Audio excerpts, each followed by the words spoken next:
Hi all, ഏവർക്കും VPK ലേണിങ്സിൻ്റെ പുതിയൊരു സെഷനിലേക്ക് സ്വാഗതം. അപ്പോൾ ഇന്ന് നമ്മുടെ 10th പ്രിലിംസ് പരീക്ഷയുടെ രണ്ടാം ഘട്ടം ആയിരുന്നു അല്ലേ. അപ്പോൾ എത്ര പേര് പരീക്ഷ എഴുതി, എങ്ങനെയുണ്ടായിരുന്നു നിങ്ങളുടെ, എത്ര മാർക്ക് നേടി, എത്ര ചോദ്യങ്ങൾ ചെയ്തു, എങ്ങനെയുണ്ടായിരുന്നു പരീക്ഷ, ഒന്നാം സ്റ്റേജിനെ അപേക്ഷിച്ച് എങ്ങനെയുണ്ടായിരുന്നു എന്നുള്ള കാര്യങ്ങളൊക്കെ ജസ്റ്റ് ഒന്ന് കമൻറ്റ് ചെയ്യണേ.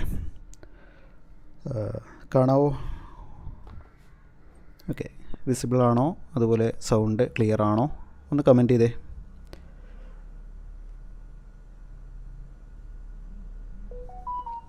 ഓക്കെ, നമുക്ക് നോക്കാം അല്ലേ. ചോദ്യങ്ങൾ നമുക്ക് ഓരോന്നായിട്ടൊന്ന് നോക്കാം. ആദ്യത്തെ ചോദ്യം നോക്കിയേ, 145/2025 എന്ന് പറയുന്ന ക്വസ്റ്റ്യൻ പേപ്പറാണ്. ഓക്കെ, അപ്പോൾ ആദ്യത്തെ ചോദ്യം, ദേശീയ കായിക ദിനമായി ആഘോഷിക്കുന്നത് എന്ന് അല്ലേ. സാധാരണ LGSലൊക്കെ കണ്ടുവരുന്നൊരു ചോദ്യം തന്നെ. എന്നാണ്? പെട്ടെന്ന് ആൻസർ ചെയ്തേ, പെട്ടെന്ന് ആൻസർ ചെയ്തേ. ഓഗസ്റ്റ് 27 ആണോ, മാർച്ച് 27 ആണോ, സെപ്റ്റംബർ 16 ആണോ, ആഗസ്റ്റ് 29 ആണോ? ആഗസ്റ്റ് 29 അല്ലേ. എന്താണ് പ്രത്യേകത? നമ്മുടെ ഹോക്കി മാന്ത്രികനായിരുന്ന മേജർ ധ്യാൻ ചന്ദിൻ്റെ അല്ലേ, മേജർ ധ്യാൻ ചന്ദിൻ്റെ എന്താണ് ജന്മദിനമാണ് അല്ലേ. ഓഗസ്റ്റ് 29 എന്ന് പറയുന്നത് ദേശീയ കായിക ദിനം. ഓപ്ഷൻ ഡി, ഓഗസ്റ്റ് 29 ഓക്കെ, അടുത്ത ചോദ്യം, സിനിമയാക്കിയ ആദ്യ മലയാള നോവൽ ഏതാണെന്നാണ് ചോദിച്ചിരിക്കുന്നത്. പെട്ടെന്ന് പറഞ്ഞ വിഗതകുമാരനാണോ, മാർത്താണ്ഡവർമ്മയാണോ, ചെമ്മീനാണോ, അവകാശികളാണോ? ഏതാണ്? മാർത്താണ്ഡവർമ്മയാണ്. ഓക്കെ, സിനിമയാക്കിയ ആദ്യ മലയാള നോവൽ എന്ന് പറയുന്നത് മാർത്താണ്ഡവർമ്മയാണ്. അങ്ങനെയാണെങ്കിൽ ഫസ്റ്റ് നോവൽ ആണെങ്കിൽ ഏതാണ്? ഫസ്റ്റ് നോവലാണെങ്കിൽ ഓക്കെ, നീതു കറക്റ്റാണ്. ഓക്കെ, ഫസ്റ്റ് നോവലാണെങ്കിൽ ഏതാണ്? കുന്തലതയാണ്. ലക്ഷണമൊത്ത നോവൽ എന്ന് പറയുമ്പോൾ ഇന്ദുലേഖയാണ്. ഓക്കെ, അപ്പോൾ രണ്ടിൻ്റെ ആൻസർ ഓപ്ഷൻ ബി ആണ് എന്ന് ഓർത്ത് വയ്ക്കുക. ഓക്കെ, മൂന്നാമത്തെ ചോദ്യം, ചേരുംപടി ചേർക്കുക. കഥകളി, ഓട്ടംതുള്ളൽ, ചണ്ടാലഭിഷുകി, കൃഷ്ണഗാഥ. എങ്ങനെ കണക്ട് ചെയ്യാം? കഥകളി എന്ന് പറയുന്നത്, കഥകളിയുടെ ഉപജ്ഞാതാവ് എന്ന് പറയുന്ന ആരാണ്? കൊട്ടാരത്ത് തമ്പുരാനാണ് അല്ലേ. അപ്പോൾ 1 എന്ന് പറയുന്നത് ഡി എന്ന് കിട്ടണം. ഓക്കെ, ഓട്ടംതുള്ളലിൻ്റെ ഉപജ്ഞാതാവ് ആരാണ്? കുഞ്ചൻ നമ്പ്യാരാണ്. ഓക്കെ, അപ്പോൾ 2 എന്ന് പറയുന്നത് എ കിട്ടണം. അപ്പോൾ തന്നെ നമുക്ക് ആൻസർ കിട്ടുമല്ലോ. 1 ഡി വരുന്നുണ്ട്, 2 എ വരുന്നുണ്ട്. പിന്നെ ഏതെങ്കിലും അങ്ങനെ വരുന്നുണ്ടോ? ഡി സി ആണ്, ബി സി ആണ്, സി എ ആണ്. അപ്പോൾ തന്നെ നമുക്ക് ആൻസർ കിട്ടിയതാണ് ഓപ്ഷൻ എ ആണ്. ബാക്കിയൂടി നോക്കിക്കേ, ചണ്ടാല ഭിക്ഷുകി എഴുതിയത് ആരാണ്? ചണ്ടാല ഭിക്ഷുകി എഴുതിയത് ആരാണ്? കുമാരനാശാനാണ് അല്ലേ. ഓപ്ഷൻ ബി ആണ്. ദെൻ കൃഷ്ണഗാഥ സി ആണ്. ഓക്കെ, ഒന്ന് വരച്ചോട്ടെ. ചണ്ടാല ഭിക്ഷുകി, കുമാരനാശാൻ. ഓക്കെ, അപ്പോൾ 3 ബി 4 സിയും. അപ്പോൾ ഓപ്ഷൻ എ ആണ് ആൻസറായിട്ട് വരുന്നത്. ഓക്കെ, അടുത്ത ചോദ്യം നോക്കിക്കേ, 4ാമത്തെ ചോദ്യം, കേരളത്തിലെ ഇപ്പോഴത്തെ സാംസ്കാരിക വകുപ്പ് മന്ത്രി ആരാണെന്നാണ് ചോദിച്ചിരിക്കുന്നത്. ചിഞ്ചുറാണിയാണോ, വി ശിവൻകുട്ടിയാണോ, സജി ചെറിയാനാണോ, റോഷി അഗസ്റ്റിനാണോ? ആരാണ് വരുന്നത്? സജി ചെറിയാനാണല്ലേ വരുന്നത്. സജി ചെറിയാൻ വേറെ ഏതെങ്കിലും വകുപ്പ് കൈകാര്യം ചെയ്യുന്നുണ്ടോ? പെട്ടെന്ന് പറഞ്ഞേ. ഏതാണ്? ഫിഷറീസ് ഉണ്ടല്ലേ, ഫിഷറീസ് ഉണ്ട്. അതുപോലെ തന്നെ യുവജന കാര്യമുണ്ട് അല്ലേ, യുവജന കാര്യമുണ്ട്. ഇതൊക്കെ നമ്മൾ കോഡോടുകൂടെ തന്നെ എടുത്തതാണ്, ഓർമ്മ ഉണ്ടായിരിക്കുന്ന കരുതാണ്. ചിഞ്ചുറാണി ഏതാണ്? ജന്തുറാണി എന്നൊക്കെ പറഞ്ഞിരുന്നല്ലേ, ജന്തു അല്ലെങ്കിൽ മൃഗസംരക്ഷണം ആണ്. ഓക്കെ, മൃഗസംരക്ഷണമാണ്. അതുപോലെ വി ശിവൻകുട്ടി വിദ്യാഭ്യാസമാണ്. ഇവിടെ തന്നെ വി ഉണ്ടല്ലേ, വിദ്യാഭ്യാസമുണ്ട്. ദെൻ റോഷി അഗസ്റ്റിൻ ഏതായിരുന്നു? ജലവിഭവമാണ്. ഓക്കെ, ജലവിഭവം ആയിരുന്നു റോഷി അഗസ്റ്റിൻ. 5ാമത്തെ നോക്കിക്കേ, ഇന്ത്യയിലെ അഗ്നിപുത്രി എന്നറിയപ്പെടുന്ന ടെസി തോമസിൻ്റെ ജന്മസ്ഥലം. എത്ര പേര് ആൻസർ എഴുതി? ടെസി തോമസിൻ്റെ ജന്മസ്ഥലം എവിടെയാണ്? നമ്മുടെ കേരളത്തിലെ ആലപ്പുഴയാണ് അല്ലേ, ആലപ്പുഴയാണ് എന്നോർക്കുക. ആരാണ് ഈ ടെസി തോമസ് എന്നറിയാലോ? അഗ്നി 5 എന്ന് പറയുന്നത് ഭൂഖണ്ഡാന്തര മിസൈലാണ്. അഗ്നി 5 മുഖ്യ ശില്പിയായിരുന്നു, പ്രൊജക്റ്റ് ഡയറക്ടറായിരുന്നു. ഓർമ്മയുണ്ടല്ലോ അല്ലേ. ഓക്കെ, അടുത്ത് നോക്കാം. 6ാമത്തെ ചോദ്യം, ഇന്ത്യൻ കായിക രംഗത്തെ പരമോന്നത പുരസ്കാരം ഏതാണെന്നാണ് ചോദിച്ചിരിക്കുന്നത്. അർജുന അവാർഡാണോ, ദ്രോണാചാര്യ അവാർഡാണോ, മൗലാന അബ്ദുൽ കലാം ആസാദ് ട്രോഫിയാണോ, ധ്യാൻചന്ദ് ഖേൽ രത്ന അവാർഡാണോ? ഏതാണ് ആൻസറായിട്ട് വരുന്നത്? ഇന്ത്യൻ കായിക രംഗത്തെ പരമോന്നത പുരസ്കാരം ഏതാണ്? ഇവിടെ അർജുന കാണുമ്പോൾ ഒരു ചോദ്യമൊക്കെ, ഒരു സംശയമൊക്കെ വരും അല്ലേ. ഏതാണ്? ധ്യാൻചന്ദ് ഖേൽ രത്ന അവാർഡാണ്. ഒരുപാട് തവണ ചോദിച്ചിട്ടുള്ളതാണ്. ഓക്കെ, അടുത്ത ചോദ്യം, ഏഴാമത്തെ ചോദ്യം 2023 ദാദാ സാഹിബ് ഫാൽക്കെ അവാർഡ് നേടിയ മലയാള സിനിമാ നടൻ ആരാണ്? 2023 ചോദിച്ചിരിക്കുന്നത്. ആരാണ്? മോഹൻലാലായിരുന്നു അല്ലേ. സമഗ്ര സംഭാവനയ്ക്ക് വേണ്ടിയിട്ട് മോഹൻലാലിനാണ് ലഭിച്ചിരുന്നത്. 2023 ദാദാ സാഹിബ് ഫാൽക്കെ അവാർഡ് നേടിയത് മോഹൻലാലാണെന്ന് ഓർത്തു വയ്ക്കുക. അടുത്ത ചോദ്യം, എട്ടാമത്തെ ചോദ്യം, കേരള നവോത്ഥാന രംഗത്ത് ധാരാളം മാറ്റങ്ങൾക്ക് വഴിതെളിച്ച അടുക്കളയിൽ നിന്ന് അരങ്ങത്തേക്ക് എന്ന പ്രസിദ്ധമായ നാടകം രചിച്ചത് ആരാണ്? അടുക്കളയിൽ നിന്ന് അരങ്ങത്തേക്ക് എന്ന പ്രസിദ്ധമായ നാടകം രചിച്ചത് ആരാണ്? വി ടി ഭട്ടതിരിപ്പാടാണല്ലേ. V T Bhattathiripad. വർഷം ഏതാണ് അറിയാവോ? വർഷം ഏതാണെന്നറിയാവോ? 1929 അല്ലേ. 1929. ഒമ്പതാമത്തെ ചോദ്യം, കേരളത്തിലെ ഇപ്പോഴത്തെ ചീഫ് സെക്രട്ടറി ആരാണ്? കേരളത്തിലെ ഇപ്പോഴത്തെ ചീഫ് സെക്രട്ടറി ആരാണ്? ആൻസർ കിട്ടിയോ? ഇതൊരു കറണ്ട് അഫെയർ ചോദ്യമാണ് അല്ലേ. ഏതാണ്? ഓപ്ഷൻ സി ആണ്, ഡോക്ടർ എ ജയതിലകാണ്. ഓക്കെ, ഡോക്ടർ എ ജയതിലകാണ് ഇപ്പോഴത്തെ ചീഫ് സെക്രട്ടറി എന്ന് പറയുന്നത്. ഓക്കെ, അടുത്ത ചോദ്യം നോക്കിയോ. പത്താമത്തെ ചോദ്യം, ISROയുടെ പുതിയ ചെയർമാനായി നിയമിതനായത് ആരാണ്? വീണ്ടും കറണ്ട് അഫെയർ ആണ്. 2025 ചോദ്യം തന്നെയാണ്. ISROയുടെ നിലവിലെ ചെയർമാൻ ആരാണ്? ഡോക്ടർ വി നാരായണനാണ് അല്ലേ. Doctor V നാരായണനാണ്. സോമനാഥിൽ നിന്ന് ഇങ്ങ് പോന്നു കാണുമല്ലോ അല്ലേ. അപ്പോൾ സോമനാഥിന് ശേഷമാണ് വി നാരായണൻ വന്നത് എന്ന് ഓർത്തു വയ്ക്കുക. ഇപ്പോഴത്തെ ISRO ചെയർമാൻ ഡോക്ടർ വി നാരായണനാണ്. ഓക്കെ, നീതു കറക്റ്റാണ്. ആൻസേഴ്സ് കാണുന്നുണ്ട്. അടുത്ത ചോദ്യം, 11ാമത്തെ ചോദ്യം നോക്കിക്കേ. കാരക്കോണം പർവ്വതനിരയുമായി ബന്ധപ്പെട്ട ശരിയായ പ്രസ്താവനകൾ ഏത് എന്നാണ് ചോദിച്ചിരിക്കുന്നത്. ആദ്യത്തെ നോക്കിക്കേ, കാരക്കോണം പർവ്വതനിരയിലാണ് ഗോഡ്വിൻ ഓസ്റ്റിൻ സ്ഥിതി ചെയ്യുന്നത്. ശരിയാണല്ലേ. കാരക്കോണം പർവ്വതനിരയിലാണ് ഗോഡ്വിൻ ഓസ്റ്റിൻ സ്ഥിതി ചെയ്യുന്നത്. ഗോഡ്വിൻ ഓസ്റ്റിൻ അല്ലെങ്കിൽ അതിൻ്റെ മറ്റൊരു പേരെന്തായിരുന്നു? ഓർമ്മയുണ്ടോ? K2 ആണല്ലോ. മൗണ്ട് K2 കാരക്കോറം പർവ്വതനിരയിലാണ്. ഓക്കെ, അടുത്തത്, ഇന്ത്യൻ ഭൂഖണ്ഡത്തിലെ ഏറ്റവും ഉയരം കൂടിയ കൊടുമുടി ഗോഡ്വിൻ ഓസ്റ്റിനാണ്. പെട്ടെന്ന് ശരിയാണെന്ന് കരുതി അങ്ങ് മാർക്ക് ചെയ്ത് പോയിട്ടുണ്ടോ അല്ലേ. ശരിയാണോ? ഇന്ത്യൻ ഉപഭൂഖണ്ഡത്തിലെ എന്നാണ് ചോദിച്ചിരിക്കുന്നത്. ഓക്കെ, അപ്പോൾ ഇത് തെറ്റാണ്. മൂന്നാമത്തെ നോക്കിക്കേ, കാരക്കോറം പർവ്വതനിരയുടെ തുടർച്ചയാണ് ടിബറ്റിലെ കൈലാസ പർവ്വതനിരകൾ. ശരിയാണല്ലേ. അപ്പോൾ 1ഉം 2ഉമാണ് 1ഉം 3ഉമാണ് ആൻസറായിട്ട് വരേണ്ടത്. ഓപ്ഷൻ സി ആണ്. 1ഉം 3ഉം ശരിയാണ്. ഓക്കെ, അടുത്ത ചോദ്യം നോക്കിക്കേ. അടുത്ത ചോദ്യം 12ാമത്തെ ചോദ്യം, താഴെ തന്നിരിക്കുന്നവയിൽ ഉപദ്വീപീയ നദികളുടെ ബന്ധപ്പെട്ട ശരിയായ പ്രസ്താവന ഏതാണെന്നാണ് ചോദിക്കുന്നത്. നർമ്മദ നദി ഉത്ഭവിക്കുന്നത് ഛത്തീസ്ഗഡിലെ മൈക്കല മലനിരകളിൽ നിന്നാണ്. ശരിയാണോ? തെറ്റാണല്ലേ. നർമ്മദ നദി ശരിക്കും എവിടെ നിന്നാണ്? നർമ്മദ നദി ശരിക്കും എവിടെ നിന്നാണ്? മധ്യപ്രദേശിൽ നിന്നാണ്. ഛത്തീസ്ഗഡാണോ? അല്ല, മധ്യപ്രദേശാണ് അല്ലേ. മധ്യപ്രദേശിൽ നിന്നാണ്. അതുപോലെ തന്നെ ആ ഒരു മലനിരകൾ ഏതായിരുന്നു? മൈക്കല അല്ല, അമർകണ്ടക് ആയിരുന്നു അല്ലേ. അമർകണ്ടക് അതായത് മധ്യപ്രദേശിലെ അമർകണ്ടകിൽ നിന്നാണ്. ഛത്തീസ്ഗഡിൽ നിന്ന് ഉത്ഭവിക്കുന്നൊരു നദി ഉണ്ടായിരുന്നല്ലോ. ഏതാണെന്നറിയാവോ? ഏതാണ്? മഹാനദി ആയിരുന്നു അല്ലേ. ഇവിടെ മഹാനദി എന്നാണ് ശരിക്കായി വരേണ്ടത്. ഓക്കെ, അപ്പോൾ അത് തെറ്റാണ്. രണ്ടാമത്തെ, കൃഷ്ണനദിയുടെ പോഷക നദികളാണ് ശബരി, ഇന്ദ്രാവതി. ശരിയാണോ? അതും തെറ്റാണല്ലേ. ശബരി, ഇന്ദ്രാവതി ഏത് നദിയുടെയാണ്? ഗോദാവരിയുടെയാണ് അല്ലേ. ഗോദാവരിയുടേതാണ്. ഗോദാവരി. ഓക്കെ, ഗോദാവരിയുടേതാണ്. അടുത്തത്, മൂന്നാമത്തെ ചോദ്യം, ഉപദ്വീപീയ നദികളുടെ അപരദന തീവ്രത താരതമ്യേന കുറവാണ്. ശരിയാണ് അല്ലേ. അപ്പോൾ ഏതാണ്? 3 മാത്രമാണ് ആൻസറായിട്ട് വരുന്നത്. പക്ഷേ 3 മാത്രമായിട്ട് ഇവിടെ നൽകുന്നുണ്ടോ? ഇല്ല. 1 2 2 3 1 3 എത്രയേ ഉള്ളൂ നൽകുന്നത്. നമുക്ക് എവിടെയെങ്കിലും തെറ്റിപ്പോയടാ? എന്തെങ്കിലും ഞാൻ വായിക്കാൻ വിട്ടുപോയോ? ഓക്കെ, 12ാമത്തെ ചോദ്യം നമുക്ക് നോക്കാം കേട്ടോ. ഓക്കെ, ആൻസർ ചിലപ്പോൾ ഇതിനുണ്ടായിരിക്കില്ല. എന്തെങ്കിലും എനിക്ക് മിസ്സായതാണെങ്കിൽ ഒന്ന് കമൻറ്റ് ചെയ്യണേ. അടുത്ത നോക്കി 13ാമത്തെ ചോദ്യം, ഒഡീഷയിൽ സ്ഥിതി ചെയ്യുന്ന പ്രധാനപ്പെട്ട ഇരുമ്പയിര് ഖനന മേഖല ഏതാണെന്നാണ് ചോദിച്ചിരിക്കുന്നത്. ഒഡീഷയിലുള്ളത് ഏതാണ്? ഒഡീഷയിലുള്ളത് സുന്ദർഗഡാണ് അല്ലേ. സുന്ദർഗഡാണ് ഒഡീഷയിൽ സ്ഥിതി ചെയ്യുന്ന ഇരുമ്പയിര് ഖനന മേഖല എന്ന് പറയുന്നത്. സിംബം എവിടത്തെയായിരുന്നു? ജാർഖണ്ഡായിരുന്നു അല്ലേ. ജാർഖണ്ഡിലെ ആയിരുന്നു. ദെൻ ഷിമോഗ എവിടത്തെയായിരുന്നു? ഷിമോഗ കർണാടകയായിരുന്നു. നീലഗിരി എന്ന് പറയുന്നത് തമിഴ്നാടാണ് എന്നും നമുക്കറിയാം. ഓക്കെ, അപ്പോൾ ഓപ്ഷൻ എ ആണ് 13 ആൻസറായിട്ട് വരുന്നത്. 14ാമത് നോക്കി, ദേശീയ ജലപാത NW3 കടന്നു പോകുന്ന ഇന്ത്യൻ സംസ്ഥാനം ഏതാണ്? വളരെ സിമ്പിളായിട്ട് തന്നെ ചോദിച്ചു അല്ലേ. കേരളമാണ്. ഓപ്ഷൻ സി ആണ് 14ാമത്തെ ആൻസറായിട്ട് വരുന്നത്. ദേശീയ ജലപാത കടന്നു പോകുന്ന ഇന്ത്യൻ സംസ്ഥാനം ഓപ്ഷൻ സി. 15ാമത്തെ ചോദ്യം നോക്കാം. ഇന്ത്യയിലെ പ്രധാന ആണവോർജ്ജ നിലയമായ റാവത്ത് ഭട്ട സ്ഥിതി ചെയ്യുന്ന സംസ്ഥാനം ഏതാണെന്നാണ് ചോദിച്ചിരിക്കുന്നത്. ഇന്ത്യയിലെ പ്രധാനപ്പെട്ട ആണവോർജ്ജ നിലയമായ റാവത്ത് ഭട്ട സ്ഥിതി ചെയ്യുന്ന സംസ്ഥാനം ഏതാണ്? രാജസ്ഥാനാണ് അല്ലേ, രാജസ്ഥാനാണ്. റാവത്ത് ഭട്ട എന്ന് പറയുന്ന സിറ്റീനെ അറിയപ്പെടുന്നത് എന്താണ്? ന്യൂക്ലിയർ സിറ്റി എന്നാണല്ലേ അറിയപ്പെടുന്നത്. ന്യൂക്ലിയർ സിറ്റി എന്നറിയപ്പെടുന്നത് റാവത്ത് ഭട്ടയിലെ രാജസ്ഥാനിലെ റാവൽ ഭട്ടയാണ് എന്ന് ഓർക്കുക. ഓക്കെ. 16ാമത്തെ ചോദ്യം നോക്കിക്കേ. മഹാരാഷ്ട്രയിലെ റോഹ മുതൽ കർണാടകത്തിലെ മംഗലാപുരം വരെയുള്ള സഞ്ചാരപാതയിൽ കൊങ്കൺ റെയിൽവേ പിന്നിടുന്ന നദികളുടെ എണ്ണം എത്രയാണ് എന്നാണ് ചോദിച്ചിരിക്കുന്നത്. കറണ്ട് അഫെയർ നന്നായി നോക്കിയാൽ മാത്രം കിട്ടുന്ന ഒരു ആൻസറായിരുന്നു ഇത് അല്ലേ.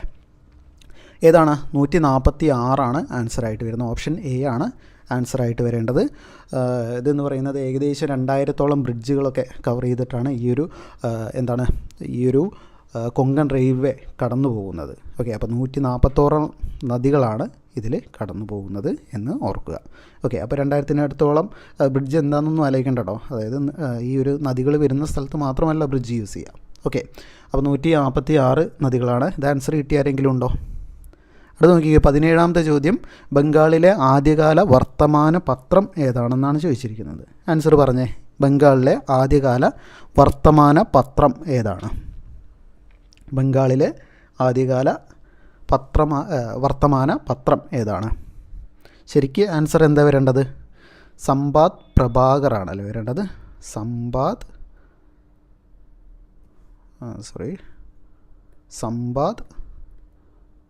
പ്രഭാകർ. ഓക്കെ. സംബാദ് പ്രഭാകറാണ് ആൻസറായിട്ട് ശരിക്കും വരേണ്ടത്. ഇവിടെ സംബാദ് കൗമുദി നൽകിയിട്ടുണ്ടല്ലേ.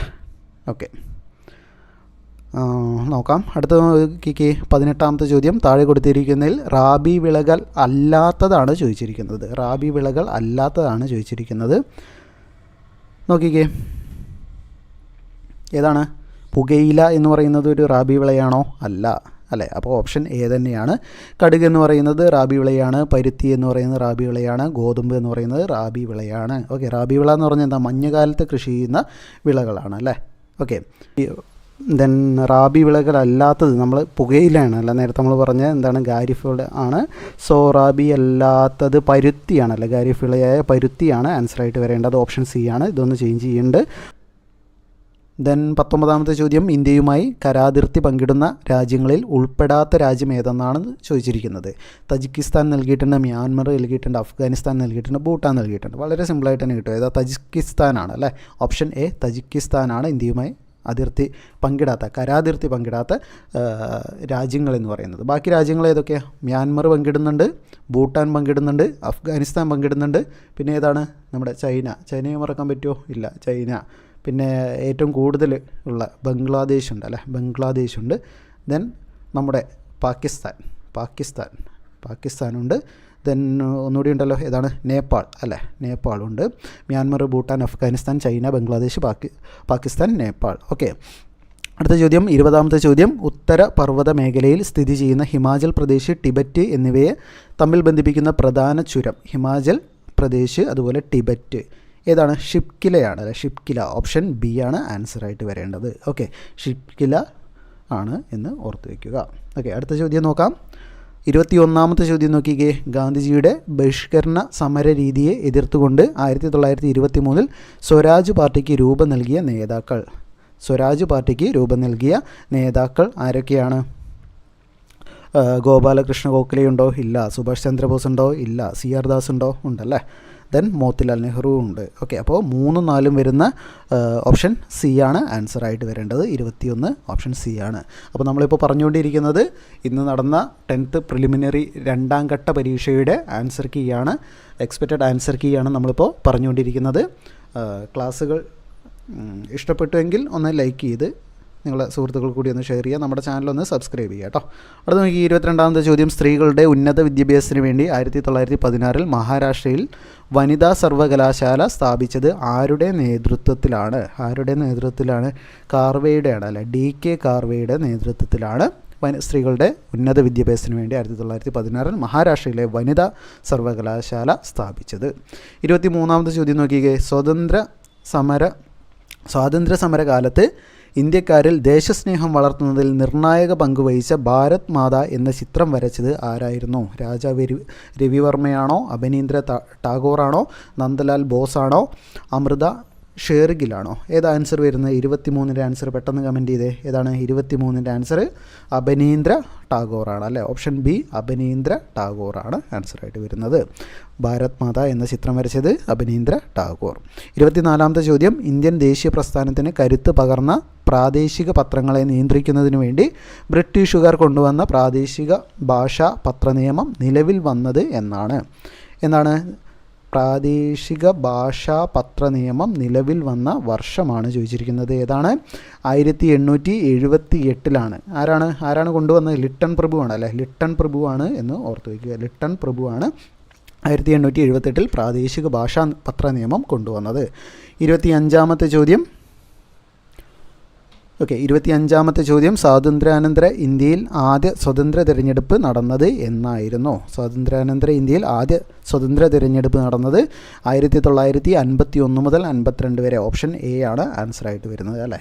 നിങ്ങൾ കമൻറ്റ് ചെയ്യുന്നുണ്ടോ? കമൻറ്റ് എനിക്ക് കാണുന്നല്ലേ. ഓക്കെ, അടുത്ത ചോദ്യം 26ാമത്തെ ചോദ്യം, ഭാഷയുടെ അടിസ്ഥാനത്തിൽ സംസ്ഥാന പുനഃസംഘടനാ കമ്മീഷൻ രൂപീകരിച്ചപ്പോൾ ചെയർമാനും മറ്റ് അംഗങ്ങളും ആരെല്ലാമായിരുന്നു എന്നാണ് ചോദിച്ചിരിക്കുന്നത്. ആരൊക്കെയാണ്? ഭാഷയുടെ അടിസ്ഥാനത്തിൽ സംസ്ഥാന പുനഃസംഘടനാ കമ്മീഷൻ രൂപീകരിച്ചപ്പോൾ ചെയർമാനും മറ്റ് അംഗങ്ങളും ആരായിരുന്നു?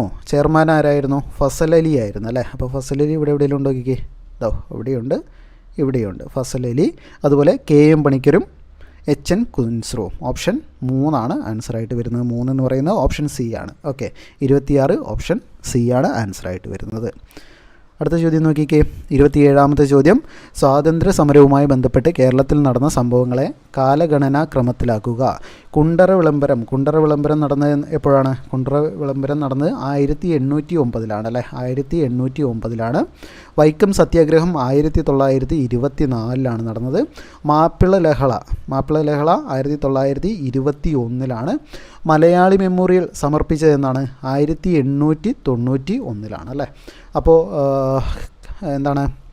കാലഗണന ക്രമത്തിലാണ് പറഞ്ഞിരിക്കുന്നത്. അപ്പോൾ ഇവിടെ ആദ്യം വരേണ്ടത് കുണ്ടറ വിളംബരം 1809 കുണ്ടറ വിളംബരം 1, then 1891 Malayali memorial 4, then 1921 3 Mappila ലഹള, ദെൻ അവസാനമായിട്ട് വൈക്കം സത്യാഗ്രഹം 1924 എന്നുള്ള 2. 1, 4, 3, 2 വരുന്ന 1, 4, 3, 2 വരുന്ന ഓപ്ഷൻ ഡി ആണ് ആൻസറായിട്ട് വരേണ്ടത്. 27ൻ്റെ ആൻസർ എന്താണ്? ഓപ്ഷൻ ഡി ആണ് എന്ന് ഓർക്കുക. അടുത്ത ചോദ്യം നോക്കാം. 28ാമത്തെ ചോദ്യം, സ്വാതന്ത്ര്യാനന്തരം ബഹിരാകാശ ഗവേഷണ രംഗത്ത് ഇന്ത്യയുടെ പരിവേഷണങ്ങളെ പറ്റിയുള്ള ശരിയായ പ്രസ്താവനകൾ നോക്കുക. നോക്കിക്കേ, 1962 ഇന്ത്യൻ ബഹിരാകാശ ഗവേഷണ സമിതി രൂപീകൃതമായി. ISRO അല്ല, സമിതിയാണല്ലോ ചോദിച്ചിരിക്കുന്നത്. 1962 രൂപീകൃതമായത് ശരിയാണ്. 1969 ISRO രൂപീകരിച്ചു, അത് ശരിയാണ് അല്ലേ. 3ാമത്തെ, ഇന്ത്യയുടെ ആദ്യ റോക്കറ്റ് വിക്ഷേപണ കേന്ദ്രം വിശാഖപട്ടണത്ത് ആരംഭിച്ചു. ശരിയാണോ? വിശാഖപട്ടണത്തായിരുന്നോ? അല്ല, എവിടെയായിരുന്നു? തുമ്പയിലായിരുന്നു അല്ലേ. തുമ്പയിലാണ് എന്നോർക്കുക. അപ്പോൾ 3 തെറ്റി. ദെൻ 1975 ആര്യഭട്ട എന്ന ഉപഗ്രഹം വിജയകരമായി വിക്ഷേപിച്ചു. ശരിയാണ് അല്ലേ. 1975 ഏപ്രിൽ 19 ആര്യഭട്ട വിക്ഷേപിച്ചത്. ശരിയാണ്. അപ്പോൾ 1, 2, 4 വരുന്ന ആൻസർ 1, 2, 3, 1, 2, 4 ഓപ്ഷൻ ബി ആണ് ആൻസറായിട്ട് വരേണ്ടത്. 28 ഓപ്ഷൻ ബി ആണ്. ഓക്കെ, അടുത്ത ചോദ്യം നോക്കാം. 29ാമത്തെ ചോദ്യം, സാമൂഹ്യ പരിഷ്കരണ പ്രസ്ഥാനമായ ബ്രഹ്മസമാജത്തെപ്പറ്റി ശരിയായ പ്രസ്താവനകൾ ഏതെല്ലാമാണ് എന്നാണ് ചോദിച്ചിരിക്കുന്നത്. ജാതി വ്യവസ്ഥ നിർമ്മാർജ്ജനം ചെയ്യും. ശരിയാണല്ലേ. ദെൻ സ്ത്രീകൾക്ക് എതിരായ വിവേചനം അവസാനിപ്പിക്കുക. ശരിയാണ്. സതി, ശൈശവ വിവാഹം എന്നിവ അവസാനിപ്പിക്കുക. അതും ശരിയാണ്. പിന്നോക്ക വിഭാഗങ്ങൾക്കായി വിദ്യാഭ്യാസ സ്ഥാപനങ്ങൾ ആരംഭിച്ചു. അതുണ്ടോ? ദെൻ ഇന്ത്യയിലെ മുസ്ലിങ്ങളുടെ സാമൂഹിക പുരോഗതിക്കായി വാദിച്ചു. ഈ ഒരു ബ്രഹ്മസമാജം എന്ന് വന്നത് തന്നെ എന്താണ്?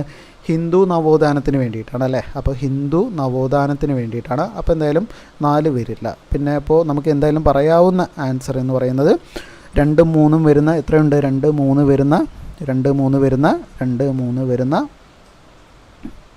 ഓക്കെ, 2, 3 വരുന്ന ഒന്ന് തന്നെ ഉള്ളല്ലോ, ഓപ്ഷൻ സി മാത്രമേ ഉള്ളല്ലോ. അപ്പോൾ ഓപ്ഷൻ സി ഒന്നും ശരിയാണ്. ജാതി വ്യവസ്ഥ നിർമ്മാർജ്ജനം ചെയ്തു. സ്ത്രീകൾക്കെതിരായ വിവേചനം 1, 2, 3 വരുന്ന ഓക്കെ ജാതി, സതി, ശൈശവ വിവാഹം എന്നിവ അവസാനിപ്പിച്ചു. ഓപ്ഷൻ സി ആണ് ആൻസറായിട്ട് വരുന്നത്. ഓക്കെ, അടുത്ത ചോദ്യം നോക്കാം. 30ാമത്തെ ചോദ്യം നോക്കിക്കേ. സ്വാതന്ത്ര്യാനന്തര ഇന്ത്യയുടെ ഭാഗമാകാൻ വിസമ്മതിച്ച നാട്ടുരാജ്യങ്ങൾ ഏതെല്ലാമാണ്? കാശ്മീർ, തിരുവിതാംകൂർ, ജുനഗഡാണോ? ഹൈദരാബാദ്, കൊച്ചി, മൈസൂരാണോ? ജുനഗഡ്, ഗോളിയർ, ഹൈദരാബാദാണോ? ഹൈദരാബാദ്, ജുനഗഡ്, കാശ്മീരാണോ? ഏതാ ആൻസർ? പെട്ടെന്ന് കമൻറ്റ് ചെയ്തേ. ഏതാണ്? ഹൈദരാബാദ്, ജുനഗഡ്, കാശ്മീരാണ് അല്ലേ. ഓക്കെ, അപ്പോൾ ഈ ഹൈദരാബാദിനെ എങ്ങനെയാണ് കൊണ്ടുവന്നത്? ഹൈദരാബാദിനെ ഓപ്പറേഷൻ പോളോ അല്ലേ, ഓപ്പറേഷൻ പോളോയിലൂടെയാണ് ഇന്ത്യയുടെ ഭാഗമാക്കിയത് എന്ന് ഓർക്കുക. ദെൻ കാശ്മീർ, ദെൻ ജുനഗഡ് അല്ലേ, ജുനഗഡിലെ നവാബിന് എന്തായിരുന്നു? നവാബിന് എന്ന് പറയുന്നത് പാകിസ്ഥാനിലേക്ക് ലയിക്കാനായിരുന്നു ആഗ്രഹം. പക്ഷേ ഇന്ത്യയുടെ ഉള്ളിൽ കിടക്കുന്ന സംസ്ഥാനമാണ്. അതുകൊണ്ട് തന്നെ എന്താണ്, ഒരു സൈനിക ഇടപെടലും അതുപോലെ തന്നെ ജനഹിത പരിശോധനയൊക്കെ നടത്തിയിട്ട് ഇന്ത്യയെ എന്താണ്, ഇന്ത്യയുടെ ഭാഗമാക്കുകയാണ് ചെയ്തത്. അപ്പോൾ സൈനിക ഇടപെടൽ അതുപോലെ തന്നെ ജനഹിത പരിശോധനയും ഓക്കെ ജനഹിത പരിശോധനയും ഓർത്തു വയ്ക്കുക. ദെൻ കാശ്മീരാണ്. കാശ്മീർ എന്ന് പറയുന്നത് അവിടുത്തെ ഭരണാധികാരിയായിരുന്ന ഹരിസിംഗ് ആയിട്ട് അല്ലേ, ഹരിസിംഗുമായിട്ട് ഒരു കരാറുണ്ടാക്കുന്നു.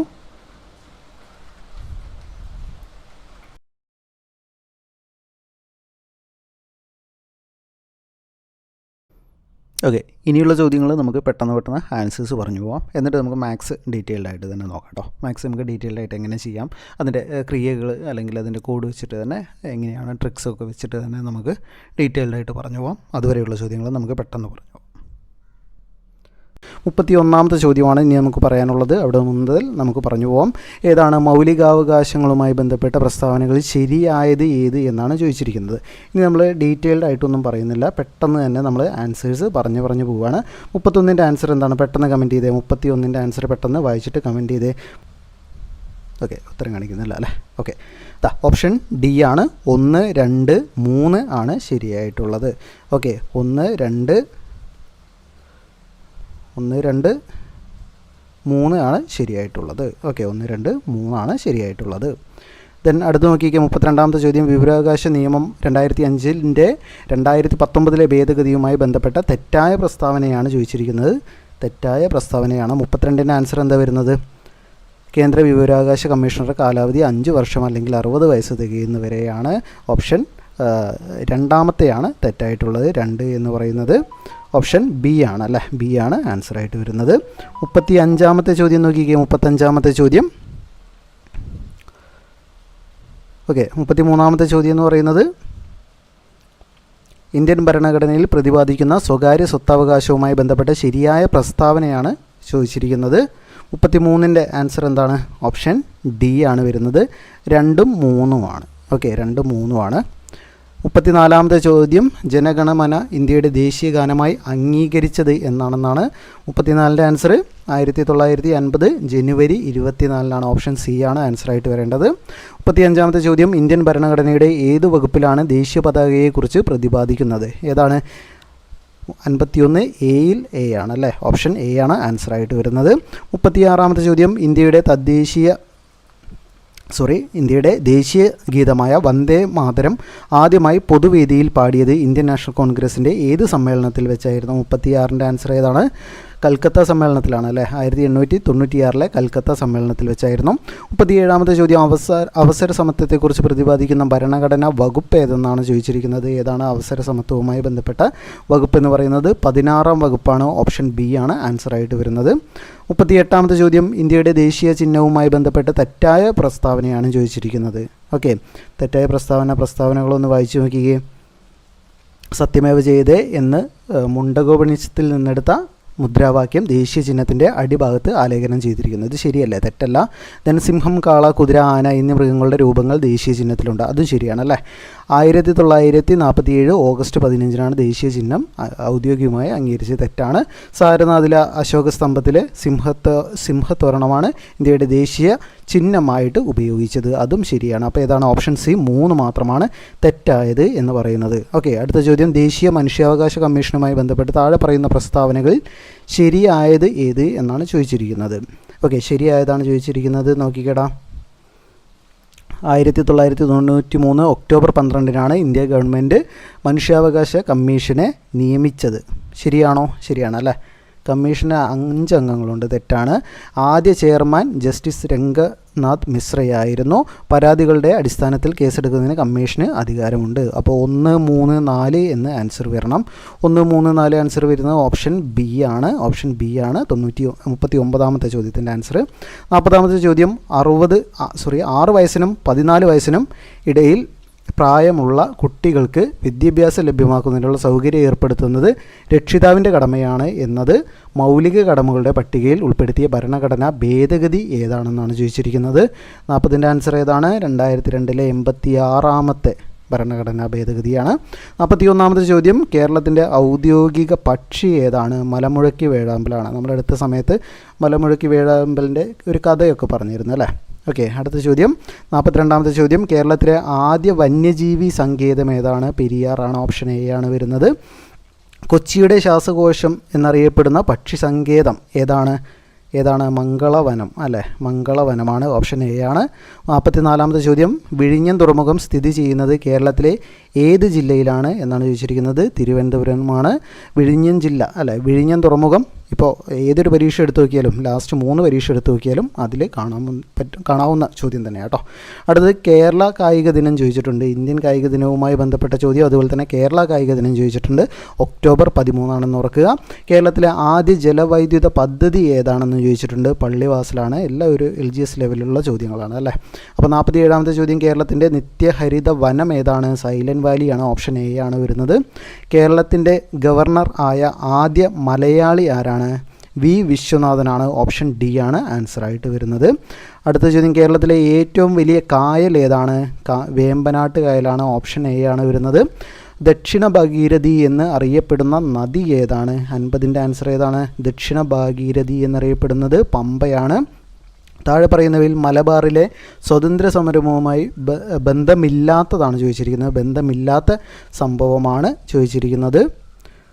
1916 ആനി ബസന്റിൻ്റെ അധ്യക്ഷതയിൽ നടന്ന കോൺഗ്രസ് സമ്മേളനം, then Keezhariyur bomb case, Muhammad അബ്ദുറഹിമാൻ്റെ നേതൃത്വത്തിൽ നടന്ന ഉപ്പ് നിയമ ലംഘന സമരം. ശരിയാണ്. 1936 ഇലക്ട്രിസിറ്റി സമരം. ഇതുമായിട്ട് എന്തെങ്കിലും ബന്ധമുണ്ടോ? ഇല്ല. ഓപ്ഷൻ ഡി ആണ്. 51ൻ്റെ ആൻസർ ഓപ്ഷൻ ഡി ആണ്. 52ാമത്തെ ചോദ്യം, 1932 നിവർത്തന പ്രക്ഷോഭവുമായി ബന്ധമില്ലാത്ത ആളെയാണ് ചോദിച്ചിരിക്കുന്നത്. NV ജോസഫ്, PK കുഞ്ഞ്, C കേശവൻ എല്ലാം കേട്ടിട്ടുണ്ട്. K കേളപ്പൻ നിവർത്തന പ്രക്ഷോഭവുമായിട്ട് ഒരു ബന്ധവുമില്ല. ഓപ്ഷൻ ബി ആണ് ആൻസറായിട്ട് വരുന്നത്. അടുത്ത ചോദ്യം, ഏത് കോൺഗ്രസ് സമരത്തിൻ്റെ ഭാഗമായാണ് കേരളത്തിലെ ആദ്യ മഹിളാ സമ്മേളനം നടന്നത്? ഏതാണ്? വടകരയിലാണ് എന്ന് നമ്മൾ പറഞ്ഞിട്ടുണ്ട്. ഓപ്ഷൻ സി ആണ് ആൻസറായിട്ട് വരുന്നത്. 54ാമത്തെ ചോദ്യം, 1921 നടന്ന 1ാം കേരള സംസ്ഥാന രാഷ്ട്രീയ സമ്മേളനത്തിൻ്റെ അധ്യക്ഷൻ ആരായിരുന്നു? ടി പ്രകാശനായിരുന്നു അല്ലേ. ഓപ്ഷൻ എ ടി പ്രകാശൻ ആയിരുന്നു എന്ന് നോക്കുക. അടുത്ത ചോദ്യം നോക്കുക. 55ാമത്തെ ചോദ്യം, ശ്രീനാരായണ ഗുരുവുമായി ബന്ധമില്ലാത്ത പ്രസ്താവനയാണ്. വാദിക്കാനും ജയിക്കാനുമല്ല, അറിയാനും അറിയിക്കുവാനുമാണ് എൻ്റെ പ്രഖ്യാപനം. ശരിയാണ്. ശ്രീനാരായണ ഗുരുവിൻ്റേത് തന്നെയാണ്.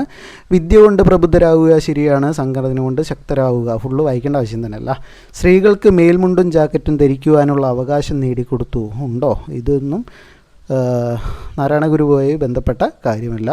സോ ഓപ്ഷൻ സി ആണ് ആൻസറായിട്ട് വരുന്നത്. 4ാമത്തെ, മനുഷ്യ സ്നേഹത്തിലും സർവ്വമത സാഹോദര്യത്തിലും അധിഷ്ഠിതമായ പ്രവർത്തനങ്ങൾ. അതുകൊണ്ടല്ലേ. അപ്പോൾ ഓപ്ഷൻ സി തന്നെയാണ് കൺഫേം ആക്കി. അടുത്ത ചോദ്യം, 56ാമത്തെ ചോദ്യം, പ്രത്യക്ഷ രക്ഷാ ദൈവസഭ സ്ഥാപിച്ച സാമൂഹിക പരിഷ്കർത്താവ് ആരായിരുന്നു?